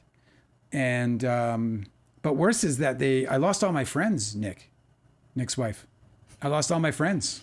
The majority of my friends turned their back on me. And as the years have gone, I've lost more and more and more. And I've realized now retrospectively, it was a part of the deep and horrible depression that I suffered just a few years ago, was that I had developed a trauma, a friendship trauma that I didn't even understand. I still don't understand the complexity of it, but I have no true faith in friendship. I am always afraid that any new friend will either take something from me or hurt me in some way or just turn their back. And sadly, I think part of that can be manifested by the trauma itself. In my book, I witnessed this Vietnam vet go through PTSD with a chopper over our office, and it was the craziest thing I've ever seen in my life. I would even venture to say that I don't think that before that moment I even believed that these kinds of conditions even existed, that they really existed. Do you know what I mean? Like, oh yeah, you heard a big bang, so now you're all the way back at war. Okay, that was like kind of my ignorance, at the time, which isn't such a stretch for a young person to believe that. Oh, come on, chin up, especially what I'd been through, not realizing at all my trauma. So it took a lot of years to realize it, but yeah, I suffered a great deal of trauma, and my life will never be the same. The worst part about it, Nick's wife, is that I woke up the day after everything went down, and I felt the death of my creative self. That it had gone. It was gone. I speak about on this live. I've spoken about on this live about how I believe that there's a way to open up a door to some of the most magnificent inspiration an artist can get. And I believe it's like from the ether. We hear this about musicians talking about how the song came to them, that they didn't write songs. They come to them, they're just the vessel, and so on and so forth. I'm a big believer in that sort of thing. And that next day, I feel as though that thing was slammed, shut, closed. And I got to tell you that everything, it was like the world beforehand was just all blooming flowers. And the world afterward was ash. It was just ash, smoldering ash. And it hasn't really been but for the last 6 or 7 years where I feel like I'm seeing growth again, where the ash is giving way to growth, and largely because of you, and this book, and having somebody who actually wanted to support me through what has to be the most difficult transition of my life, which is confronting the monster in the room for me. Anyway, that's probably too long, but no, that's I went through so much. It's so hard to describe. Like, the ruining of one's life doesn't have to do with material things necessarily, And by the way, here's the heartbreak that goes with my producing. All of the people I've made movies with, all the people I've worked with, and people that I haven't worked with but who worked, who know of that work, have, and not all of them, but so many of them have said that they believe that the reason why April Apocalypse is a really good little movie.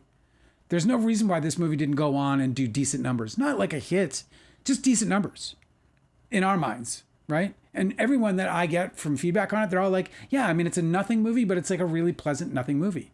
And we know these all, I mean, we see all the garbage on TV, and this movie could barely get picked up. Small Group was the best Christian movie of its year. It won the biggest festival. Our audience scores, when I went out and did tests, were through the fucking roof in the demo. I mean, people loved Small Group. I took it to the biggest distributor in Hollywood, who also happened to be somebody who loved me back in the day because of Don's Plum, Eric Darbeloff, who runs Roadside Attractions.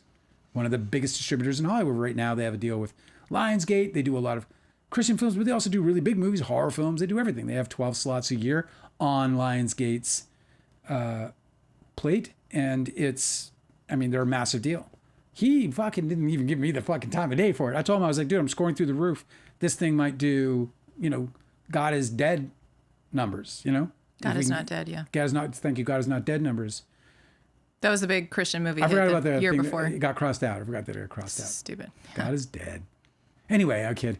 So a lot of people think that the reason those movies got held back was because I was attached to them. So, and we have the instance where Angela met with a producer who, before learning that I was involved in Don's Plummet, he was excited at the prospect of working with us.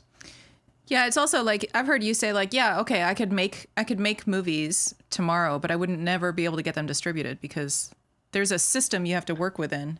Yeah. And if everybody's too scared of pissing off Leo in the same system that he exists in, yeah, it's not like they all think they're going to work with him, but they don't want to be on the receiving end of any of his, I don't know. Yeah. I wrote a kick-ass little book, and some big fucking press people were going to carry it, and it all got shut down. Like their foot is always on my neck. Does that mean I'm not breathing? No, I'm breathing. I'm still breathing, but their foot is on my fucking neck. By the way, I'm going to read a little segment from the book tonight. We'll probably lose a couple of our regulars because I've read this one before, but I felt like it's worth reading again. I might as well do it on a Friday night, especially now that we have Nick's wife with us. It's the excerpt where Leo is asking us advice on what movie to choose. So it's a fun little excerpt. Do you mind if I read that for you guys tonight? Are you going to do that now? I could. You have to go get the book, though. Oh, okay. You want me to? And my glasses. I forgot that I was doing that tonight. And I so can get back into the chat. You want to wait until Monday? What, to do that reading? I don't know. Yeah, that's fine. We can do that, too. Okay. Which one? Have a seat. Okay.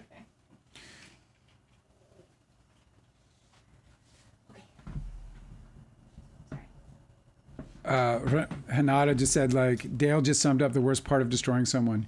You don't just take away their opportunities, but the intent is to break their relationships, friendships, and break their spirit. And that's exactly what happened. When they took all the relationships, that was a wrap for me. I went to the darkest place I've ever been, and I only just got out of it. So I've been there for 20 plus years. I lived in a fog. I lived in an altered reality, I would say.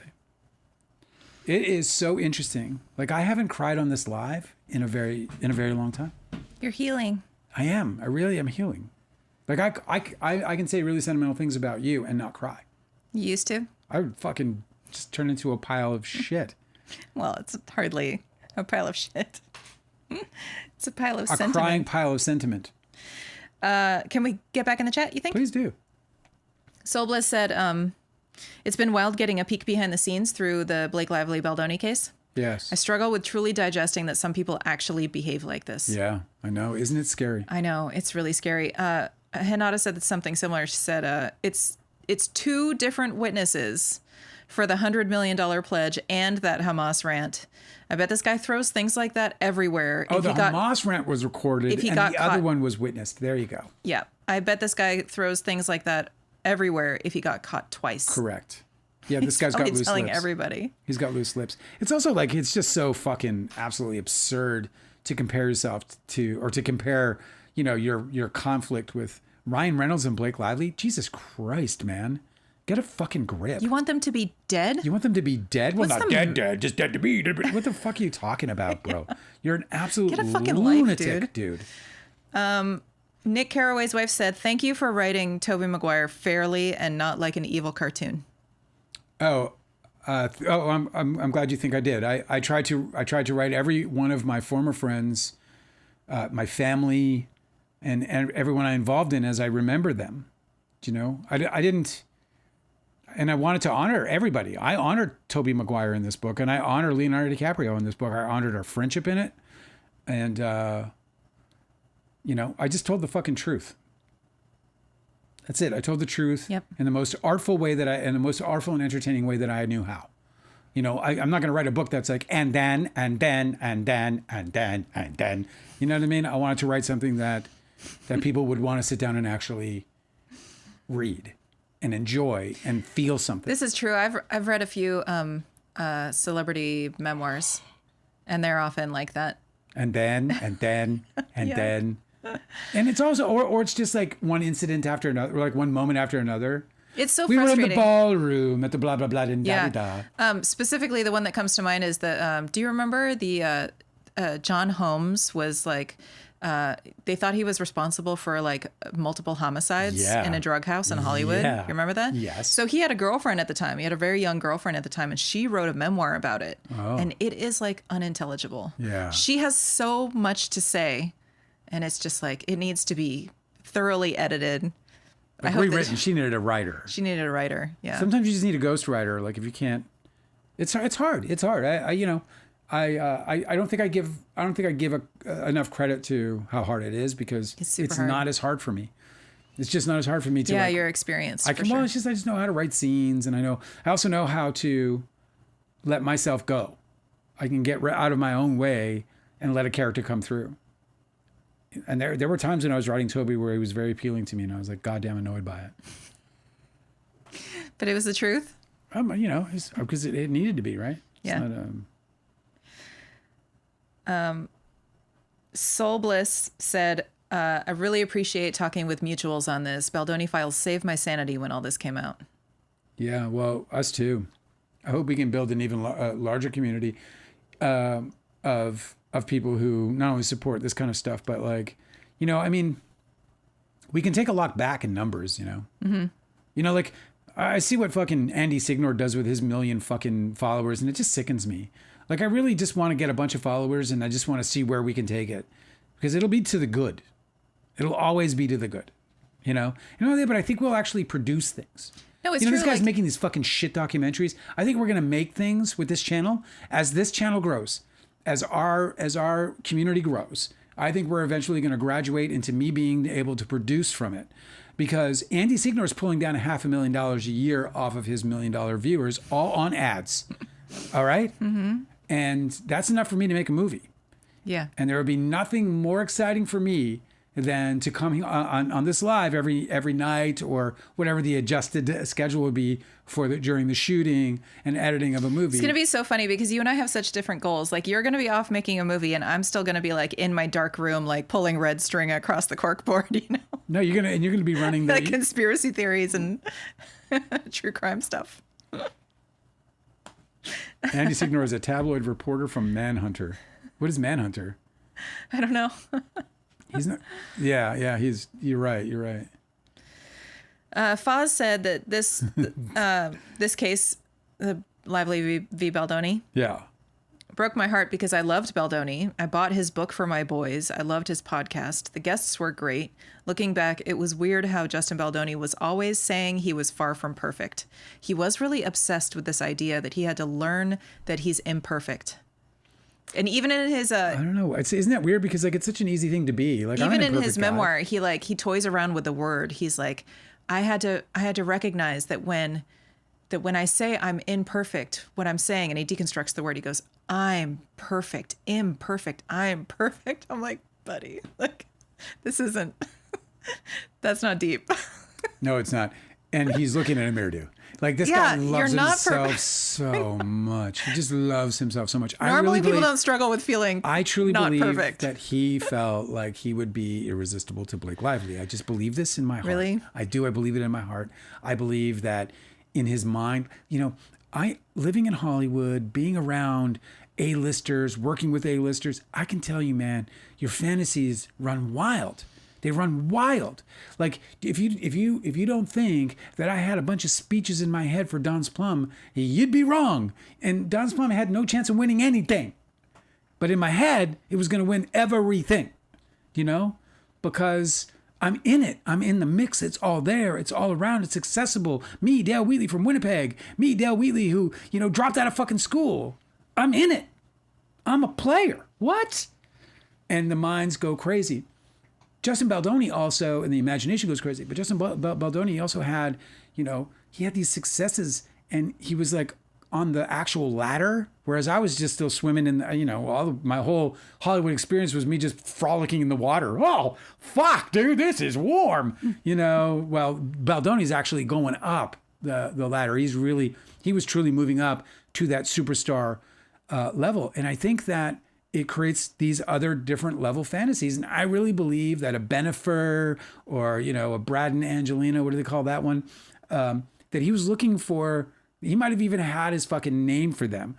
And look, I realize that I'm stretching. I understand that this is all speculative. Yeah. But this guy, I think they all had an obsession with this woman. And I think that Baldoni truly believes that I think his struggle with imperfection is that he's having to somehow come to terms with the fact that he isn't what he thought he was, which was perfect. And if you got a guy who thinks he's perfect and he's also a misogynist, man, that's just a dangerous combination. Because now this guy thinks that he is desirable. He's perfect. How could you turn this down? What do you mean, man? You gotta want this. I don't know. Everybody wants this. He's a really complex case. I'm fascinated by him.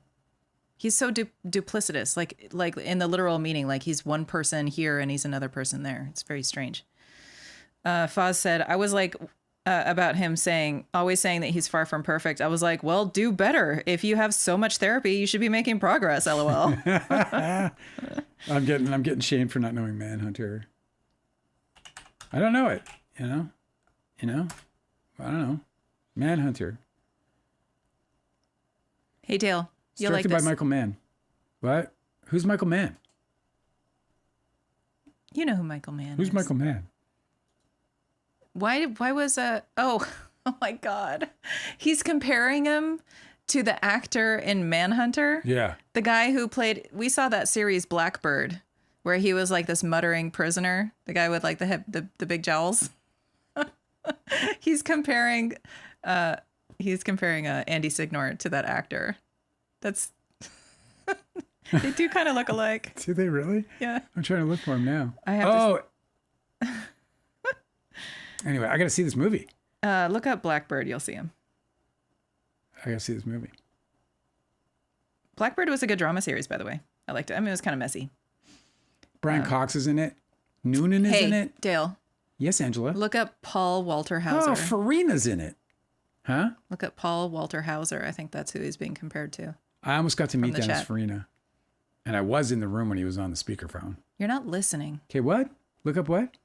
Is he in Manhunter? Maybe yes. I'm like Dennis Farina? Who? I'm trying to find out. Tom Noonan? No. Kim Grace? Forget this. We're gonna move on. Joan Allen? When you go back and you edit this, you can look it up and you can see what I'm saying. I don't think he's in Manhunter. Never mind. I might be wrong. Anywho.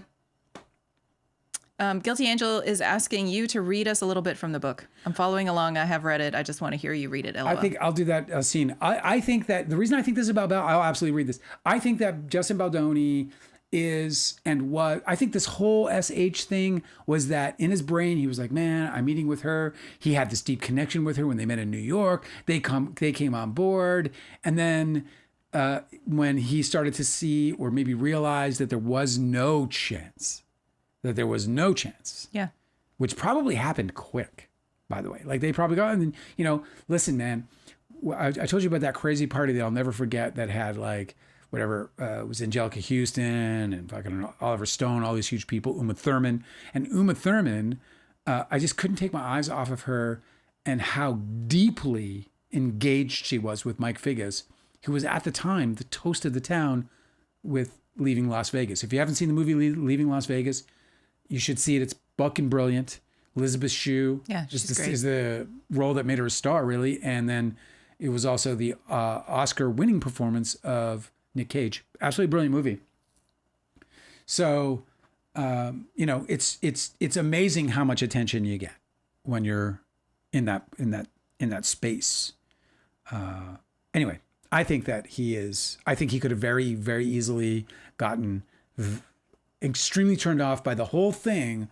I really believe that this guy has expectations. Justin Baldoni has expectations for his life. Had expectations for his life, and they were all huge. And they were all coming true. And if you're somebody who has these kinds of expectations, this was actually happening to me until I got the boot on my neck. But before the boot on my neck, dude, I was like, I'm going to do this. I'm going to do that. I'm going to do this. And it was all happening. You know what I mean? Not at the pace.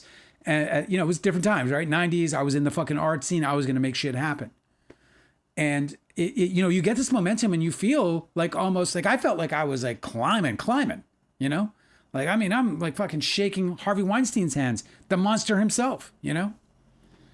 In 1990s, at the peak of this man's existence, and I'm fucking like, yeah, he's calling me a smart filmmaker to my face. Holy fuck. It's so emboldening. And when you're as good looking as he is, when you have as nice a voice as he does, he has a tremendous voice, I would say. Baldoni. Yes. You could read to me all night. No, this is true. He's got a great voice. He's just got all the packages. Very good looking guy. He's in great shape. Nice teeth. Got a good grill, you know? You like teeth? That's why I'm in here. That's why I'm in this relationship. I'm always envious you of picked great me teeth. for my teeth.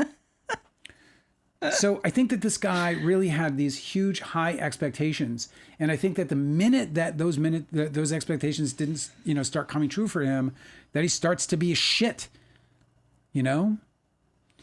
Entitlement, I guess. Phil Baumling said something interesting. Said, in the dance scene, yeah, we were talking about why she didn't just like be like, okay, hold your horses. Like, what the fuck is going on? Like, can we talk? Phil Baumling said, Lively probably was suffering from learned helplessness by that point. Why talk to a guy who had already said, yeah, about how you want space, and then dove in repeatedly? She was like, I'm powerless to to confront this person. Yeah, I think you're probably right. And I think that had it gone on much him. longer, it might have been a different situation. Hanada said the same thing that we were saying earlier, that Steve Sarowitz wants to unmask the witness to his comments, release the audio would only have this purpose so that Baldoni's mob can harass the person. I wonder, dude. I wonder why he wants that audio released. There's certainly not going to be any kind of context that makes that not a threat, makes that not sound horrible. I think he's just doing it because it's a PR move, that he's just like, let's let everybody bully them. Especially since these views have died down. Because everything has died down, and they probably need like more organic. Yeah. And the only way they're going to get organic is to get a spike in there. They're like poking Taylor Swift with a stick, like, come on, do something.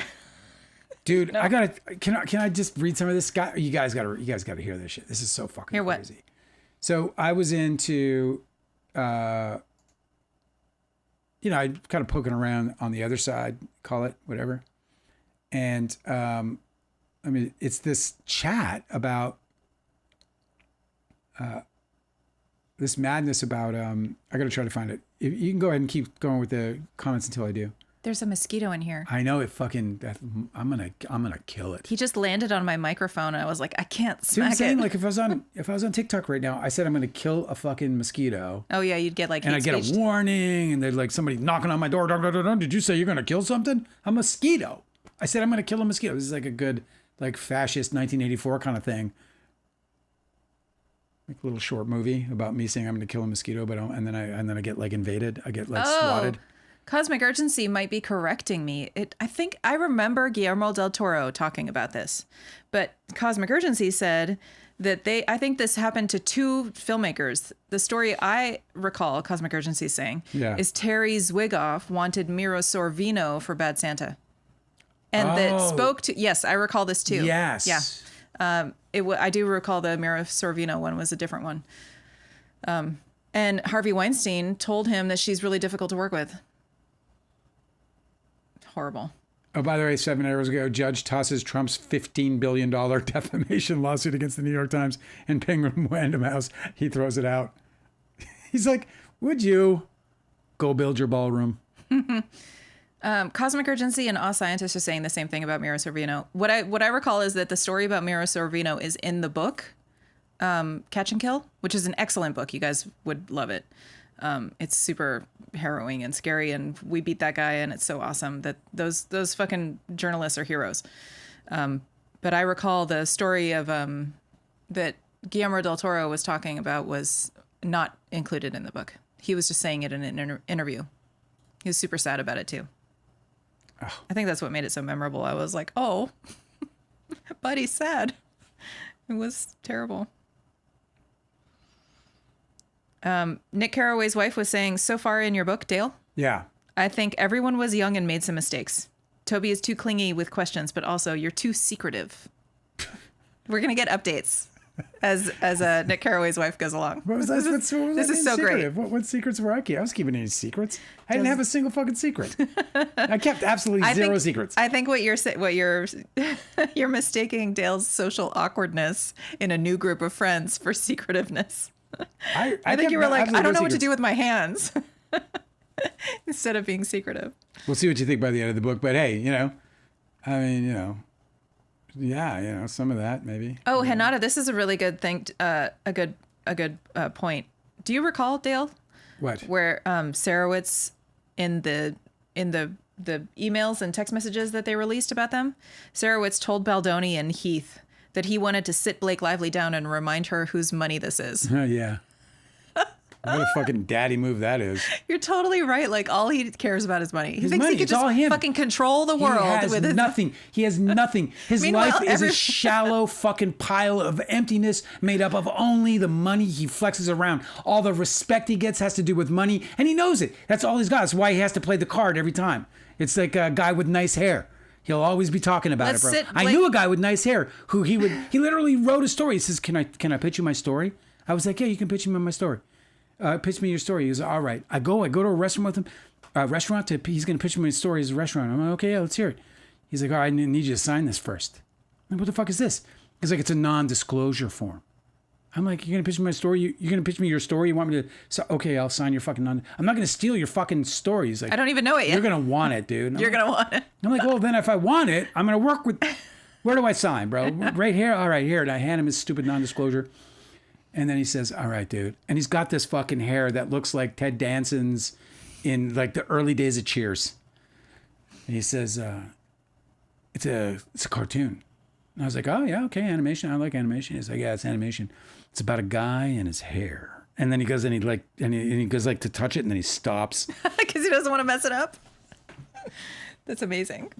Little fucking sidebar. The more I learn about Steve Sarowitz, the more I just picture him as Scrooge McDuck, like doing the backstroke and all of his like pool of coins, Exactly. He just watches himself in it. He's all watching it. If he lost his money, he'd be a spineless fucking loser in life, And the reason is because he decided to sell his entire soul out for a pile of money, or to a pile of money, not necessarily for a pile of money. If you get a pile of money, like Taylor Swift, she got a pile of money. And what'd she do with it? She bought her goddamn fucking library of music back. That's right. Now she's the most accomplished artist of all time, just for that fucking move alone. I got to share this with you. This was on a post for It Ends With Lawsuits. Was Taylor Swift deposition fail actually a master stroke of strategy? This is the title of this. Wait a second. So the Baldoni fans are telling themselves that they failed to depose Taylor Swift, and somehow that's a win for them? Yes. Okay, so it was a master stroke of strategy? Yeah, I have been thinking, says this poster, about the Taylor Swift deposition fiasco. Brian Friedman has been taking a lot of flack from Baldoni supporters who think he fumbled the ball, but I suspect it was purely strategic and brilliant 3D chess. Hear me out. Do tell. Hear me out. Tell me how it was brilliant. I'm not a lawyer, but I lawyer. believe that Taylor Swift will be called to testify regardless of whether or not she is deposed. The only reason BF, who's BF? Brian Friedman would want to depose her. The only reason BF would want to depose her would be to get the full picture and be prepared for whatever she might say in Baldoni's favor or not, in order to prepare for trial. Critical if Swift is non-cooperative. But what if he has already spoken in depth with Taylor and knows her testimony will devastate Blake's case? Oh, that she's like, Taylor Swift is like secretly working with Brian Friedman. So here's what they're saying. They're saying that Taylor Swift is secretly on Baldoni's side. She's spoken to them behind. Get me Brian Friedman. Give him the code name. Just real quick. Martha. I'm in the bathroom. I have Belts. to. What's the code name? Martha Belts. Martha Belts. That's going to show up in a song, and you're going to be like, oh my God. It's Martha Belts. Okay, so she's been secretly working with them, and Taylor Swift is like, no, you can't depose me, guys, because then everybody's gonna know that I'm working with you. Guys, I'm going to tell you everything, but you have to do it in a totally secret way. Just put me on the stand. I'll tell. And then you I'll just tell put me on them. the stand. I'm going to spill beans. You know what that term is? Spill beans is in one of my songs. No, oh my God, she's Probably gonna be not. like, just put me on the stand. I'll drop truth bombs. That's literally what Kevin Connolly said in his deposition, where he said. He fucking arrived and he told the lawyers that he was going to drop truth bombs and that he had told all of his friends that he was going to come in there and drop truth bombs. And they're like, okay, can't wait to hear him. Because the lawyers are like adults, you know? So the poster says, then why request an extension to depose her, you ask? For 2 reasons, I respond. First, it puts Blake on notice that Wayfarer plans to call Taylor to the stand. Okay. Why would they want to do that? This gives them the leverage for more advantageous terms if she tries to settle before March, because she knows what Taylor knows. And she knows that it will disembowel her case. Oh, that's very creative. This forces Blake into defense mode, a more difficult position to be heading into court. This madness goes on, but the comments get juicy. And the comments goes, you don't put someone in the stand unless you know exactly what they say. Not deposing her is a mistake. To which this this person's like trying to talk some sense into them. So OP says, well, I kind of agree here, but we're just presuming they don't know what Taylor will say without being disposed. But what if they do know what she will say? It's complete speculation, but maybe they have interviewed or she agreed to speak, not as formally as a deposition. It's entirely possible that they would know exactly what she'll say, is my point. Okay, but then the lawyer comes back, right? They go back and forth. The madness these people. No, I love that like, it's so fucking crazy that people that this person is laying in bed thinking about this fucking madness and coming up with these absolutely concocted fucking far out fucking ideas and bringing them to a forum where people are actually going to fuck. I mean, at least there are some people who are like, you know, this is ridiculous, but there's let me see, 148 comments to this madness. I love these people because they're so eager to spin a conspiracy where it's so obviously not happening. Yeah, right. That I'm like, good for you. Like, keep working your brain. That's good for it. Like, it keeps you young. But there was somebody who was like going off on Twitter, had a bunch of followers too. It was really amazing how they were talking about. They were so bold too in their language. They were being really hateful in the word choices. But they were talking about how Blake Lively's the jury is gonna decide that she's guilty. And that she's going to go to jail. That's what they think they're going to put Blake Lively in jail? Yes. They said that the jury is going to find her guilty. You're guilty of bringing the wrong lawsuit. And that she's going to go to jail. I was like, it's not going to work like that. You're guilty of losing your lawsuit. And of course, then I was just a delusional fan instead of somebody who actually knows that it's a civil lawsuit, not a criminal lawsuit. No, she's not going to be guilty. Can you imagine, like, even if you want to believe in the nonsense that she and Blake Lively have fallen out over this, and the only possible way that would happen, by the way, and I did build a little scenario around it since it was so feverish at one time, and there is a plausible scenario where, you know, Blake Lively wasn't disclosing to Taylor Swift that Justin Baldoni was a shady character. But we already know that that's not true, because why would then Taylor Swift participate in that conversation with Baldoni in the first place if it weren't for the fact that Lively conveyed at least some kind of hesitancy towards him or his intent, meaning Baldoni's intent with her, right? And whether or not he would, you know, sort of play ball as man enough and really give her the opportunities that she's, you know, seeking. Do you know what I mean?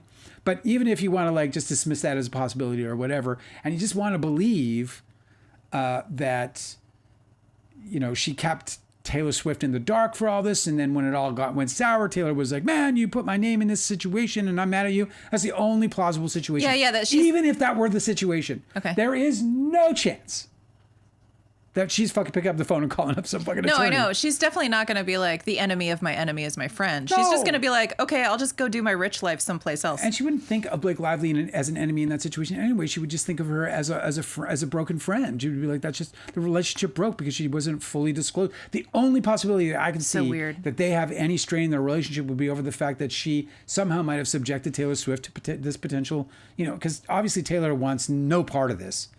Right. And that's another reason why they have gone offline, because Taylor Swift does not. I'm sure the conversation was, you don't deserve to be dragged into this. And Taylor's probably like, no, I don't. And she's like, all right, so we'll just lay low. Yeah. You know? Hanada said, Baldoni's fans will throw everything to see if it sticks. What's staggering is the number of people that buy it. It is amazing. I just can't believe it. I mean, I don't know if I didn't go too deep into these comments because I'm learning to be better at this, but I still, I still get like, I'm like they're offending me almost, Foz has said, I know you're not religious, but a few times I have felt that some things have been said that may be offensive. Okay. Astrology may also be considered a pseudoscience. Okay. I don't think astrology can be considered a science at all. When people are saying astrology is not a science, I totally agree with them. We're being confronted with astrology right now? No. I don't understand what this is in reference to. We said something that Foz is letting us know may have some things have been said that may be offensive. Okay. And I don't know what that's in reference to. I mean, there's so many things I can say.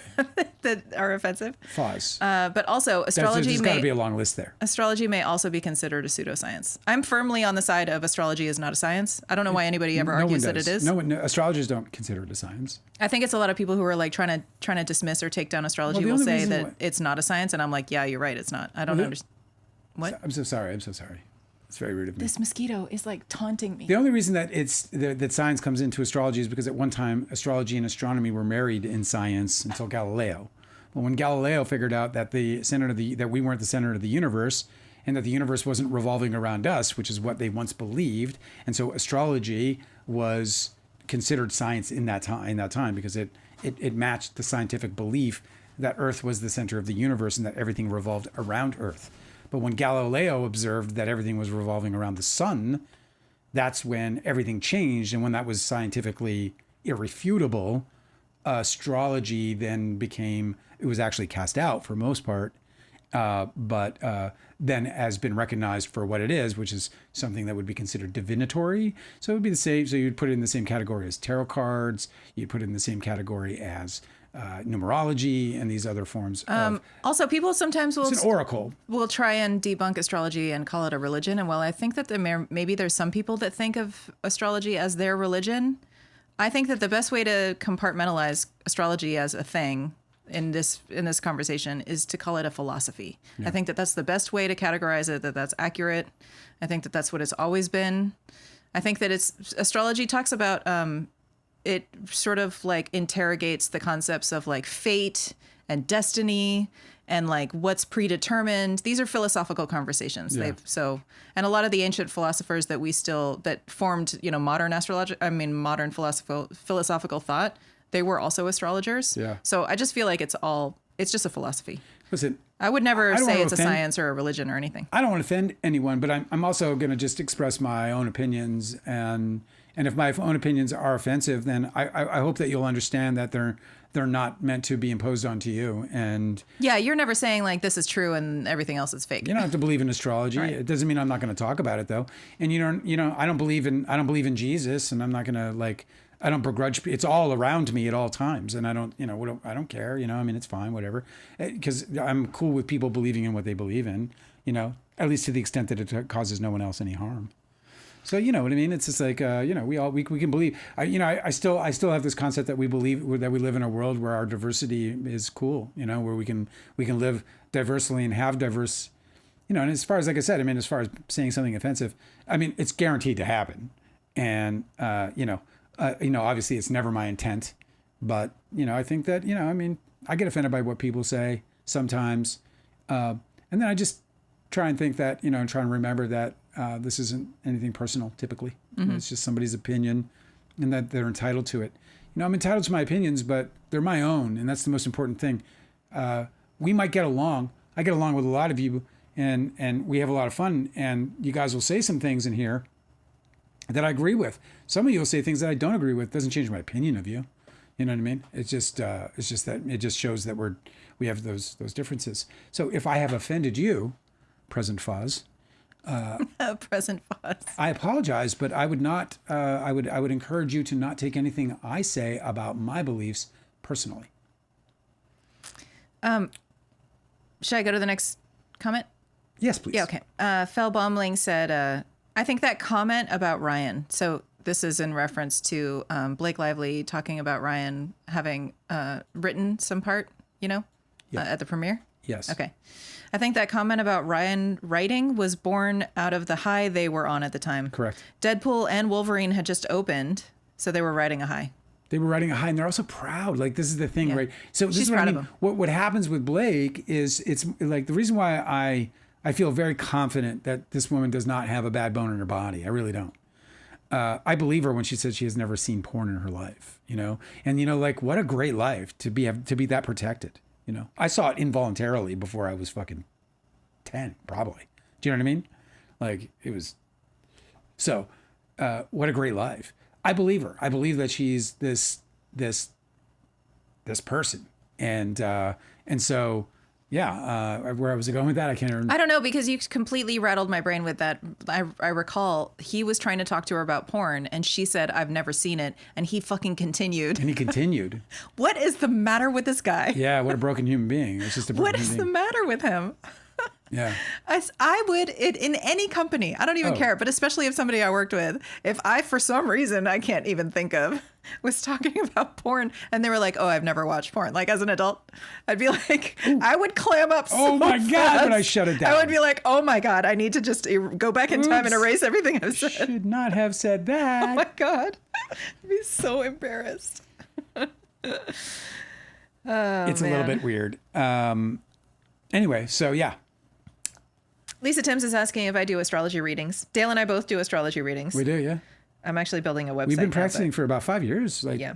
like heavily. I've done readings for several of the people in our chat when we were on TikTok. Yeah, we did, but those weren't really readings; they were more overviews. Yeah, that's true. That's true. Yeah, we'll do chart overviews, and we'll look at your chart and tell you what your chart says in terms of potential promises based on, meanings and aspects and all this other stuff. But an actual reading would be more of an interview and understanding more about who you are. Yeah, like you really, if you want your chart read, you really deserve like a consultation. What I have typically been doing for people for free is just like looking over their chart and telling them what I see, which is is so one-sided, Well, it can be very helpful. Yeah. Those are very helpful things. The Junk Firm said, "God, I hate astrology. And what I hate most is that everything they say about me is totally correct. It's just rude, damn it." Yeah, no, astrology is a real good time. And you don't have to, like, the way I see astrology, like, astrology isn't a religion. And it shouldn't offend any religion, I don't think. And by the way, I read the Bible. I don't think it contradicts any religion. No, it's completely harmless in what it does. And I'll tell you what it really is when you talk about like it's a divinatory, sort of oracle. But in reality, what it really is, in my opinion, is this ancient recognition of pattern and a cosmic pattern and its correlation with energy and happenstance. So, and that there is. It's a very interesting thing when you think of it conceptually. This is where you get into the deep causal, non-causal argument that astrologers have. The one thing that astrologers do have, which would eventually then break into the realms of science, and I, by the way, know this to be a fact in my heart, is that the planets don't affect us on Earth in terms of their revolution. And I believe that is not true.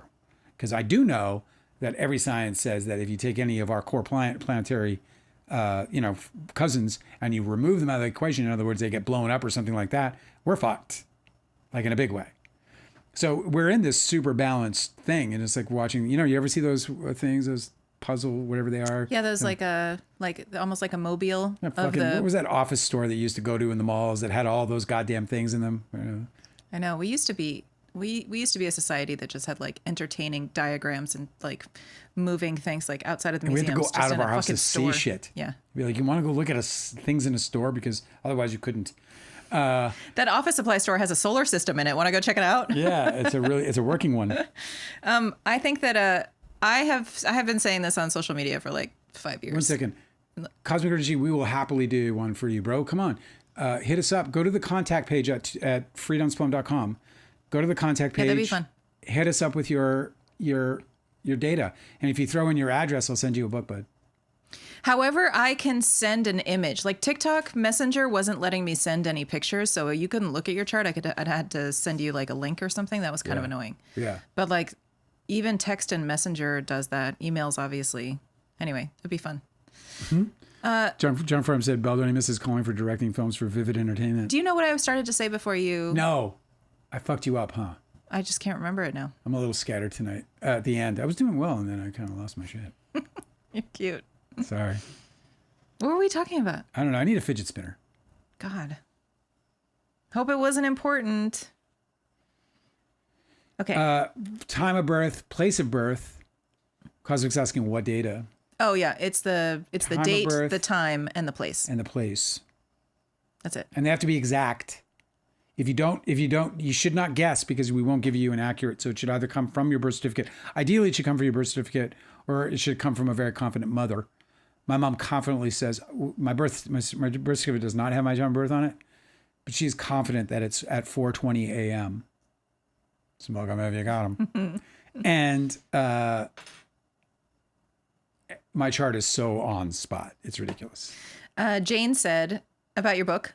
Jane. I didn't know who Meadow was, but she's one of my favorite characters in the book. Jeremy too. Oh, that's so fucking cool. This was my take on it too. Really? I really loved how you drew those characters. Maybe I'll read that scene. Maybe I'll read that scene on Monday. On Mondays when you're reading? Yeah, maybe I'll read That'll be fun. The like one of the restaurant scenes with Meadow, or maybe this. Unless something totally devastating happens this weekend and we don't. That's all we have to talk about. I love those guys, and I'm glad that it comes through in the writing. Okay. What was that person's name? Do we know That's them? Jane. Do we know Jane? I don't recall seeing Jane. Jane, thank you for coming by and saying so. That's fun. It's really nice to have you. I hope you're still here and hearing our response. I remembered what I was going to say. The Junk Farm said, but that's not astrology. That's just reality. If beliefs could be proven, they would not be beliefs. But it is a little bit like a chiropractor fixing everything and then slagging off MDs. This is what's okay. I've said this on social media for like 5 years or something. This I feel like really clarifies everything about this like perceived. Everybody's trying to impose this conflict between astrology and all of these other beliefs, or astrology and science, or like astrology and like that it doesn't somehow fit in the big, spectrum of understanding that we have in the universe. Like Carl Sagan was right about everything. When he wrote that we do ourselves a disservice by getting, distorting our thoughts and ideas about how the universe works and our place in it by following religions that don't explain everything, but everything's too easy and it pits you against other people, and everything that he was saying was right. And but Carl Jung was also right.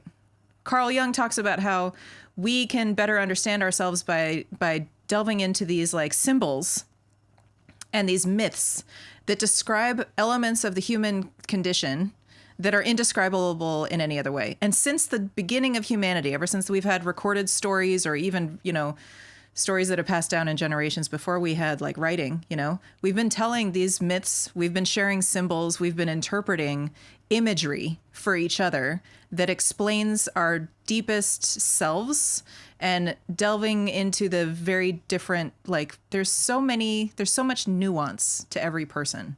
And I feel like our modern society does a very poor job of enticing people to explore deeper. And one of the things that I think that an astrology chart can do for somebody is show them all of it's 360 degrees of all these different influences. And that belongs to every single person. Yeah. There is every single element and influence of every person in every other one. Mm-hmm. And I just think that when you engage people in that story about themselves and you lead them through the mythology of themselves and you show them all the different, the nuance and the dichotomies, there's a lot of duality in the opposing influences in an astrology chart. I just feel like you're getting people to maybe not better understand themselves, because only someone can do that for themselves. Yeah. But you're leading them to start that conversation in a way that I don't feel like a lot of other ways. We don't have a lot of ways to do that in our modern society. It's really kind of shitty. I think that ancient people had a lot of a better time because they were always talking about mythology. They were always talking about these stories where man would, somehow. It's the basis of philosophy. So, yeah, that man would grapple with the gods and the influence and your destiny and your fate and all of these other things, and we just don't talk like that anymore. And I feel like everybody is just their experience of life. We do by talking about what happened in the movie. Right. I feel like everybody's experience of their own life and the depth of your living experience is so much more shallow now than it should be.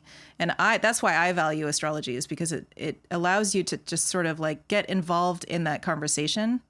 And what you learn, for me, my experience with learning about my chart, it was like a really great opening up of self-discovery, self-acceptance, right? There was a lot of things that I thought that I didn't do well. Like, for instance, like I could never just decide on a job. Some people are like, they know what their career is going to be and they know how to follow that. And that was never me. And it was really distressing until I saw my astrology chart and my 10th house is Gemini. And I was like, oh, I'm supposed to do different things. The way that I put my work out into the world is supposed to be in a variety of ways. And as soon as I was like, oh, okay, that clears everything up. And I leaned into that, everything became clearer. Yeah. Imagine if, because with some religions and some people, they say things like God has a plan. Well, and this is where I think astrology is something that can work in concert with whatever your beliefs are. So you believe that God has a plan. You don't know what that plan is. It comes by surprise. You usually invoke God has a plan when something bad happens. Sometimes you do when something good happens. You say, I'm blessed. So I'm not suggesting that it's just one way. But, imagine if God has a plan and then you can get some insight into that plan. Oh, my God, if there's a map? Like a map. It's a literal map. It's a map, and it really is, because you look at astrology, you can be like, God has a plan. You can look at astrology and you can actually see where maybe God put that plan into motion. Because if you believe in God, and I do, by the way, believe in God, I just don't believe in God in the same respect that you sort of organized religion or most of the major religions do. But I still do believe very much in God or in the oneness of us. And so imagine then that this God would control or configure or create this solar system. And the solar system could encompass by its dial your natal promise. Imagine that God has a plan, and that plan is made in the stars. Imagine that as a possibility. That if you follow this map, you will connect with your purpose. Yeah. And you will find the path towards your destiny. And you're not going to find your fucking natal chart giving you plans to do evil things. Like, no. The thing about natal charts and reading them is they're not going to be filled with decrepit evil doings. You're not going to read a chart and go, oh, my natal promise is to be a serial guy. A serial guy? Well, serial K. Oh, to be a Ted Bundy. Yeah. I was like, I'm a cereal guy. I love cereal. I realized that didn't fly. You see what I'm saying, right? No, like for instance, one of the sort of dualities that you learn about in astrology is the influence of Neptune, which is supposed to be this messenger from beyond. Yeah. So it gives you it floods your brain with all of these these subliminal messages that are supposed to elevate your wisdom of the universe. Okay. Yeah. None of these things are coherent. None of the messages that Neptune gives us, these outer planets are like this. They don't actually they don't give you tangible, logical information. Yeah. This is one of the things about astrology with the outer planets. But Neptune also influences people in destructive ways too, because it doesn't care. The outer planets are completely, they don't care whether they hurt you or benefit you. But you find Neptune placements in people that struggle with addiction. And what is addiction truly? It's a person who's being flooded with subliminal messages that are prompting them to improve in some way, to struggle in some way. That's the mental side of it, at least, yeah. Yeah, to struggle in some way against some force that is going to, if they prevail in that struggle, it would improve their life. But they're stuck in that struggle because they can't logically understand what it is and what's before them, and so they try and assuage that stress, that discomfort with substances. So it's there's a duality of all of these things. Everything bad is also an opportunity for good. There's it's all just options that are put before us where we're supposed to perform a task, and we can either fail and have another opportunity to perform that task again and again and again, or we can prevail and improve ourselves and learn better and then move along, Another way, by the way, to look at astrology, which we talk about all the time, is that astrology is a lot like the weather. So you can look at astrology from a mundane perspective, and you can see that the conditions are ripe for certain things. And if true, and if you can feel those influences around you, it can help you create a little bit more of a plan on how to take or attack a day or a month or a year or even a longer period of time than that, which is pretty cool when you think about it. That's super cool. Because it gives you a chance to strategize in ways that you never would have. And by the way, those strategies are obviously all going to be sort of, correlated with your goals and, in concert with your dreams. And so you're going to apply them to this knowledge to those kinds of things. So all it's doing is it's kind of like creating a planner for you. You're like, oh, okay, here's a great day to launch that website I've been thinking about launching, because whatever, Mercury's in the third house with, blah, blah, blah, and da, da, da. So, anyway, it's a cool fucking fun thing. And speaking of the weather report for this week, it's not a religion. It's not something you pray to. It's not something that decides your fate. It's not you can't do anything with it other than read the map. That's it. Yeah, it's insight. It's just insight. Astrology is mere insight. And yes, it comes from this idea of a divine place. But imagine, it's so funny, like when you're religious in some other place, like if you're a Christian, for example, you always see these things like, Jesus on the tree and Jesus in my spilled tea and Jesus in my fucking frothy milk. And, you see all the Jesuses, Jesus on my pillow. I cried and it fell into my lap and it looked just like Jesus. So that was Jesus talking to me. Well, if Jesus is going to do that, why can't Jesus talk to you through the fucking stars? Like, why isn't the possibility then that Jesus Christ, if he can fucking do things like appear in your fucking coffee cup or on your fucking tree stump, maybe he's talking to you through the stars. Maybe God, which is all encompassing, is using all of the means of the universe to communicate to you on a regular basis. There is a lot of, and you're getting to see whatever you're willing to see. There is a lot of astrology symbolism in the Bible, so that a lot of people. What are you talking about? They saw a star and went to it, and that's how they found Jesus. Right. So there's a lot of people. It was astrology that caused that's how they used astrology to find Jesus. There's a lot of people in America that don't see a conflict between their religion and astrology at all, and they're incorporating the two. Yeah, why wouldn't you? It's because there's no religion involved. There's nothing. There's no devotion. There's no devotion in astrology. You're not devoted to anything. You're not devoted to Saturn. Saturn's a pain in the fucking ass half the time. You're not devoted to fucking Mars. Mars just gets you fucking angry and you want it the fuck out of your face half the time. It's also really good for sex. Get your head out of the gutter, Dale. No, I won't. We're talking about philosophy here. Get your head out of the gutter. Jane said that she really likes the book and she has been coming around but hasn't been commenting. Well, I'm glad you finally commented. Thank you for coming around and hanging out with us. It's going to get really interesting, so I hope you'll stick around because it's Leo season and I've been going through my regular anxieties. Oh my God, Angela, I'm sitting at I'm at the sink. I'm preparing my breakfast or whatever, and then I just get hit with anxiety and I'm like, what the fuck is going on? And I recognized it. It took me a second, because it hits and I'm like, God, why are my guts wrenching right now? It's Leo season. It's upon me, and my anxiety, my trauma is swirling around. Not Leo astrology. Leonardo DiCaprio season. It's Leonardo DiCaprio season, where Dale's biggest abuser of his life is like plastered all over all the ads. You're just going to be exposed. He's going to do this big like press tour, trying to get another Oscar or whatever. It's going to be horrible. But Jane says, but which sister wins in a fight? That is the real question. Meadow. Meadow. It's not even close. Jeremy's sister was cowering in the corner. I don't even know her, and I know that to be true. No, dude. That's a fucking easy one. Meadow sister wins. She wins all fights, dude. I watched her undress every single one of us publicly. You know what I mean? Like every single one. It doesn't matter if it was Leo or me or Toby. If she got razor sharp on you, you were standing there clothless and embarrassed. Not literally, right? No, not literally. Can you imagine if that's how somebody won a fight? They just pantsed everybody. So Jane, whenever there's like big DiCaprio news, come to the channel if we're live, because I'll be living it. It'll be fun. It's interesting because like a lot of you guys, especially people who have been here since I started these lives, I mean, I think you guys are like probably witnessing a lot of transformation in me as well. Yeah, this is true. I mean, I feel it happening, so it might be neat if you guys recognize it. If you don't, I mean, it won't matter, but. This is interesting. They're talking about Blake Lively in the chat. So Foz said that Blake Lively might be a pain in the ass. She was actually rude to that interviewer. So I guess this is Kirsty Flaw. I'm not sure. Foz said she was actually rude to that presenter who was crazy anyway. And then Soul Bliss said, "Oh, I understand. I do not think you're alone in that. But so admirable that you're able to put that to the side." Okay. And English might not be their first language. For what it is. Personally, I had no idea who he was, while my impression of Blake Lively was honestly that she was a privileged, beautiful actress.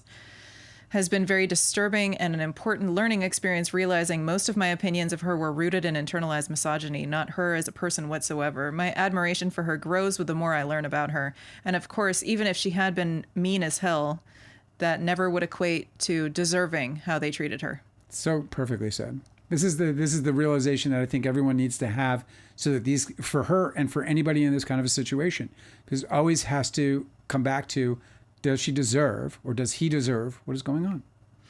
Hinata said, I think Blake puts her foot in her mouth. Also, she seems to get anxious and rethink what she's just said, Yes. and it derails from there. Yes. That's so relatable, That's dude. so multivalent, that whole that whole multivalent thinking, it's like that whole fuck this one thing. Oh, could have been that better. That would have been better, Constant analysis. Yeah, high Virgo, especially with Mercury and the perfection, Mercury and Virgo and the perfection, the need for perfection that comes from that. Yeah. So it's very easy especially because, and then she's like Leo, so she's performative. So she has these she's a Leo sun, so she's performative. No, she's a Leo rising. Leo rising even more so. No, she's a Virgo sun and moon, dude. I see. She has Mars and Venus and I think Mercury She's too. such a perfect Leo. She really is like a perfect Leo. Like she's like such a lioness. I know, with a hair care line for her mane. Lioness. Fellbombling said, imagine how many interviews Lively has done over her career. The Baldoni team scoured the internet and found maybe 10 instances of her being rude or mean. Based on that, she's, in quotes, horrible. We got bad days, man. I mean, it's just like, for example, Foz just said that I said something offensive. I mean, do I want to offend Foz? I love Foz. I speak to future Foz, past Foz, present Foz. Foz is a part. All. I love her dearly. So do I want to offend Foz? Never once. Will I? Probably, because I'm capable of it, like we all are. Am I then to be cast aside? Will future, past, and present Foz abandon us? Meaning my past, future, and present self? Don't. Soul Bliss is so insightful tonight. This is Thank you for coming. So agree with your view on Blake Lively wanting authorship. Skewing that to her being a megalomaniac is crazy. As you said, she wants to be included and for it to be a collaboration. My reading of Baldoni is that he likes having the image of being a collaborator, but not actually collaborating in practice. Her actually contributing with suggestions, as you do when you've agreed on collaborating, threatened his ego. I think that we see it over and over again, that this is all Justin Baldoni's tender little fucking ego. It's an ego that says, I'll go to war. That's an ego. God. It's an ego that says, and this is Baldoni, this is Sarowitz, I'll spend $100 million, to defend my property. It's ego, ego, ego. They're not looking, there's no single piece of evidence that ever says, I want to take care of you. What's wrong with you? Are you okay? Everything, whenever that's come up, it's come up in compromised spots. So I just think these people are, it's just we live in a sad world where I think there's a dominant like number of, sort of people or crowds or sentiment around, selfishness. This country has lived a very privileged life. Like they don't even understand. Americans don't understand. Like one thing that Donald Trump and his trade wars is leading to eminently is the destruction of supply chains to America. America has gotten fat, quite literally, on the labor of all people outside of this country, people who are working for pennies, and all of them goods have been coming to us. Dude, I still remember the surprise. Like, it really took me 2 days to I was just staring in the middle distance for 2 days when I learned that fucking our chickens are grown here. And then they're slaughtered here, and then they're shipped overseas, like over the Atlantic Ocean. I don't know how far. I don't know if they're going to some Asian country or something for packaging. And then they're shipped all the way back for us to consume. That's how much money they save. Oh, my God. That's how much money they save. And that money that they're saving is shows up in the American grocery bill. And we're seeing that now because he's throwing these tariffs, Donald Trump, and our prices are going up. This is how it goes. This is natural economics. He'll try to tell you something different. He'd be lying to your face. But it's just so bonkers to me that somehow that is preferable than just saving all of that time and expense and carbon footprint and whatever, instead of shipping it all the way half across the fucking world and just hiring people to do it here. It's so weird to me. Well, it's the savings. This is, I keep saying it. They It's also so have the strange. capacity, the factory, the ability to run those factories at a very cheap cost. So weird. if you have to understand that, they understand marketing wise that there's a certain amount of money where their product becomes unaffordable, right? So if they price themselves out of the market, then all they got is a bunch of dead chicken. Mm-hmm. So they have to keep it. They have to cut costs. You hear this? It's cut costs, especially when you're a public company on top of it. So not only are you a part of the food supply chain that you got to keep the prices down, but you're also, so it's madness. I know the supply chains are nuts. I can't think about it too hard. It That's gives not me where I like was going. gives me like an existential crisis to I think know, about what we've done. We're so digressing because the whole point that I'm trying to make is that we are living in this world of entitlement, and that entitlement can shine through in many different ways. I finally caught up to where Cosmic Urgency is correcting you about the pronunciation of nuclear instead of nuclear. Dale can say it how he wants. Dude, I say so many things wrong. My dad, he says, filthy. Really? Filthy. Filthy, filthy. He's never said it any other way. I'm like, you know how it's spelled, right? He's like, yeah. I was like, then why do you put TH there? He's like, I don't know. I was like, try it for me. Filthy. He's like, I'm not going to do it. It's kind of endearing. Filthy. You just stuck with it? Clean it up. It's filthy. So you're just laughing at him? The whole time. He just says filthy. That's funny. I knew an astrologer who said that Aphrodite was Aphrodite. Or not, Aphrodite. She did this whole lecture on Aphrodite, and it made me insane. I was nuts for it. I was like, especially if she was right. I didn't listen to anything else she said. Her whole lecture. I know she ruined the whole lecture because I was like, why are you? It's not that. It's Aphrodite. Everyone knows that. The Junk Farm was talking about how he was accused of being a paid bot with his 3 subscribers. That's hilarious. It's really funny. Yeah, fuck you paid bot. Except I got nobody to talk to. Hinata said pro Baldoni content creators are toning down because the latest court dockets don't make them look good. I think that they're trying to move on because they see what's going to happen. No, I think actually I read this. I can see it on these sites. The Taylor Swift debacle was a massive loss for them in faith within the ranks. Yeah, because they're like, are we being lied to? Like, are they fucking with us? Well, I mean, they got them all fucking horny. Well, literally one person in their I have it saved. They're like, I woke up so happy that Taylor Swift was going to be deposed. And then when they responded saying that they did not agree to depose and to be deposed, and that the only way they would be is if they were forced to. Right. What the fuck are they doing? They're like, wait, so she's not on Baldoni's side? She's not eager to tell the story about her ex-best friend? You know what's so funny is like if we found out that we were completely misled through this whole thing, and that it finally does come out like some explosive, absolutely exculpatory evidence for Baldoni, like there's a recording and it finally gets surfaced, and it's Blake Lively and Ryan Reynolds, and she's in the recording and she's like, Ryan, this movie's gonna make a killing, and there's a sequel. We need this property. Like it's got to be. Oh yeah, like their whole conspiracy theory pans out. Now, if that happened, right? Or even if it's something lesser than that, but it's obvious that she's been lying to us this whole time. This was what Baldoni said all this time. We would walk from her. We'd turn her back on this in a dime. No, because he still admits. We went over it all yesterday. You and I disagree 100% on this. If I found out she was lying, I would not. No, but that was never an allegation. It's a ridiculous hypothetical because we already know that the evidence is overwhelmingly. So you have to suspend your what you know right now, and I'm saying I would be like, okay, so I'm trying to demonstrate, Angela, everything we know is you're true. Not going to go down the ship with fucking Blake Lively just because you're devoted to her or some idea about her, as opposed to the facts. No, that's what I'm trying to demonstrate Dale, here. I started there. That's why I'm looking through all this evidence. That's why I was looking for literal evidence Baldoni, of everybody's claims. You know, these Baldoni guys who are like sitting around going, oh, fuck, you know what? Maybe it was actually a masterstroke. I know. I mean, I started. We wouldn't be doing that. We would be like, oh my God, we think they're losing because maybe they got bad facts. Sorry, I can't. I'm getting excited. I apologize. I started out not on Blake Lively's ship because I don't know I'm not interested in that. I want to know who is telling the true story in the case. Justin Baldoni admits to SH on his workplace. He admits to not giving her an appropriate way to file a complaint so that they could address her complaints in a legal manner. Yeah. Okay. Yeah. So he broke the law. Yes, he did. She told Megan Twohey about the SH on the set. She also got discovery from Stephanie Jones that proved that they were retaliating against her with a smear campaign. She brought that to the New York Times. Everything is in evidence.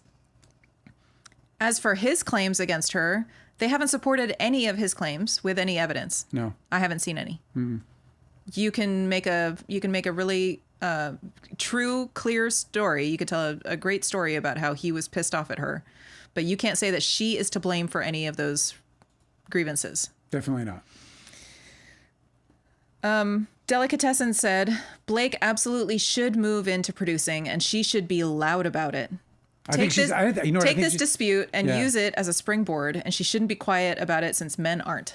I think that she's going to be better than that, though. I think this is the whole point, is to elevate, above men, because men are shouting because they need to pound their chest to be worth something.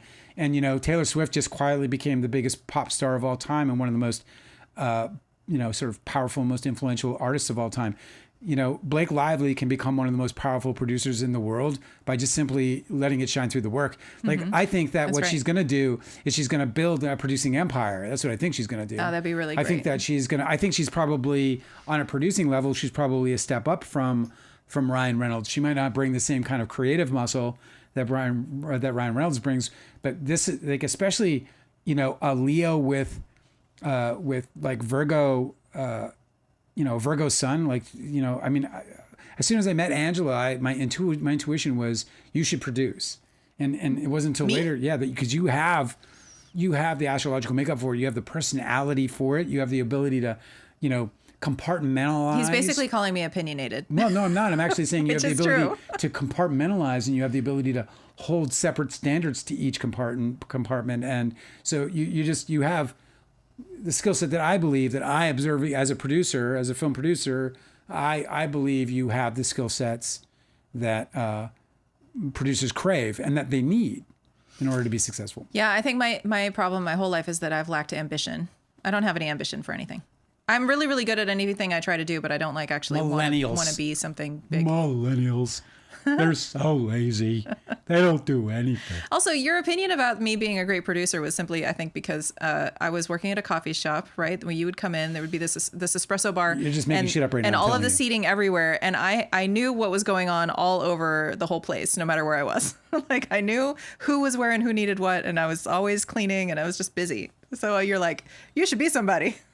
It doesn't really translate. Just to touch on this, I think we're going to see also a big shift in what we start seeing. A part of why you might be seeing the lack of hits and views on this Baldoni story is because of this new lawyer.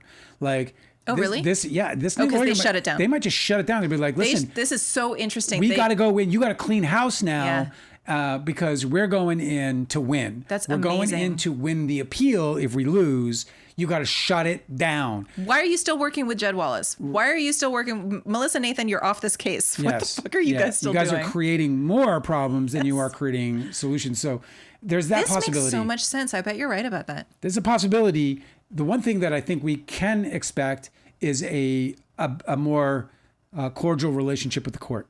So it's going to be very interesting to watch the filings now to see how they may differ from the filings of past when they were being led by Brian Friedman. And the other thing that's interesting is he's conspicuously not in the conversation right now. There is no conversation about Brian Friedman, but for the how he fits into Discovery. But we're not seeing him come up in the conversations as an actual outspoken party, or I guess in this case, well, maybe that wasn't a slip, right? Maybe he will be a party before the. Maybe that's one of the reasons why she got brought in, because they know that it's imminent that he's going to be. Brian Friedman keeps getting them in trouble. Cosmic Urgency wanted me specifically to know I'm seeing The Long Walk this weekend. I'm very jealous. Dale and I were considering driving an hour and a half to go to a drive-in theater. I think we will. We have to figure it out logistically. But I looked up the FAQs for the drive-in. You're not allowed to bring pets. So that means we don't have to tell them. We'll just put her in the back. No, we do. We'll just hide our 60-pound dog. She's not going to say nothing. We put her in the back, and then when the movie starts, we'll just put the seat down so she can come and sit with us.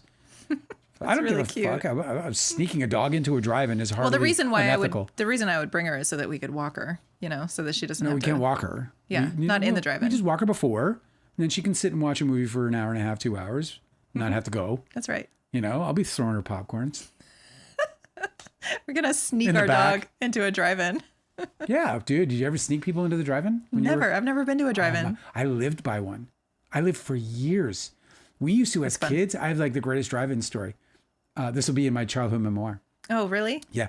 We used to go to the drive-in and we used to sit and sneak and sit behind cars so we could hear so we'd go in, we'd sneak, we'd jump over the fence to where the playground was because there was the drive-in screen right in front of us.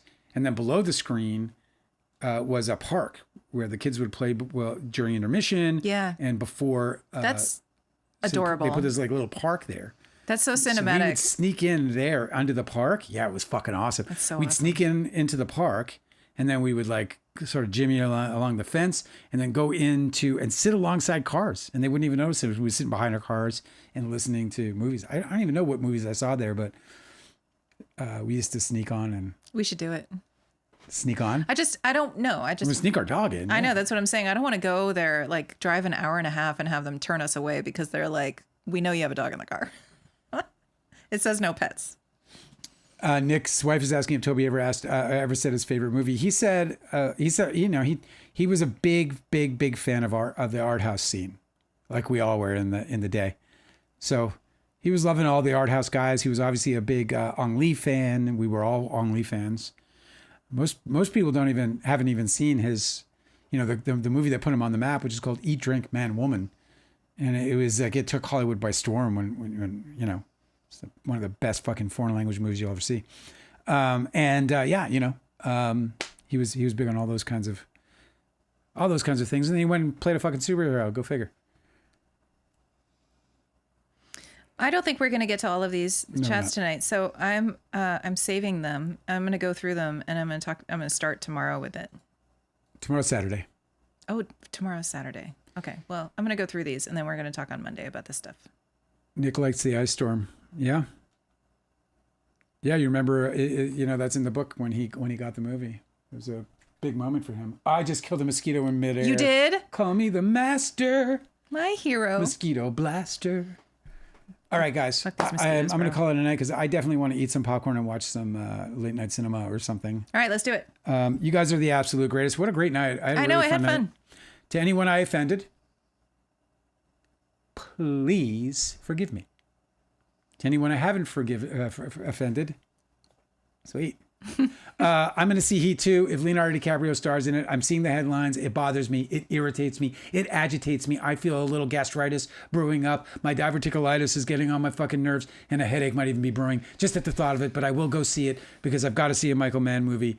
I got to see the sequel to Michael Mann's masterpiece. And I'll go see Manhunter too, by the way. Maybe we'll see that this weekend too if we can fit it in. You never know. Why is it called Heat 2 and not More Heat? Oh, or hotter. Hotter.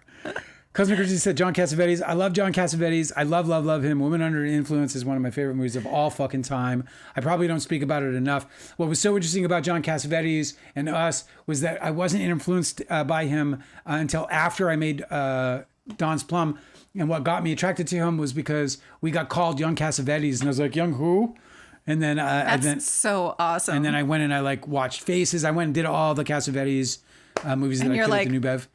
I was incredibly touched. Yeah. We got compared to Godard Oh my God. and John Cassavetes. Godard. This Jean-Luc is Godard. what they fucking took from us. Yes. Like, I mean, me as a fucking film fan who was like just devouring movies in the 90s. I mean, I wonder where we would have gone. I'm so pissed. I'm telling you, man, Friday Night Lights is the closest thing that I could imagine as me getting into my peak form. Yeah. Like, I think Friday Night Lights was where I was going. Speaking of going, again, I just adore every moment I spend with you. I can't wait to see you on Monday. And until then, I hope you're doing nothing but having the greatest time of your life. See you after the weekend. Go Eagles. Good night, everyone. Good night.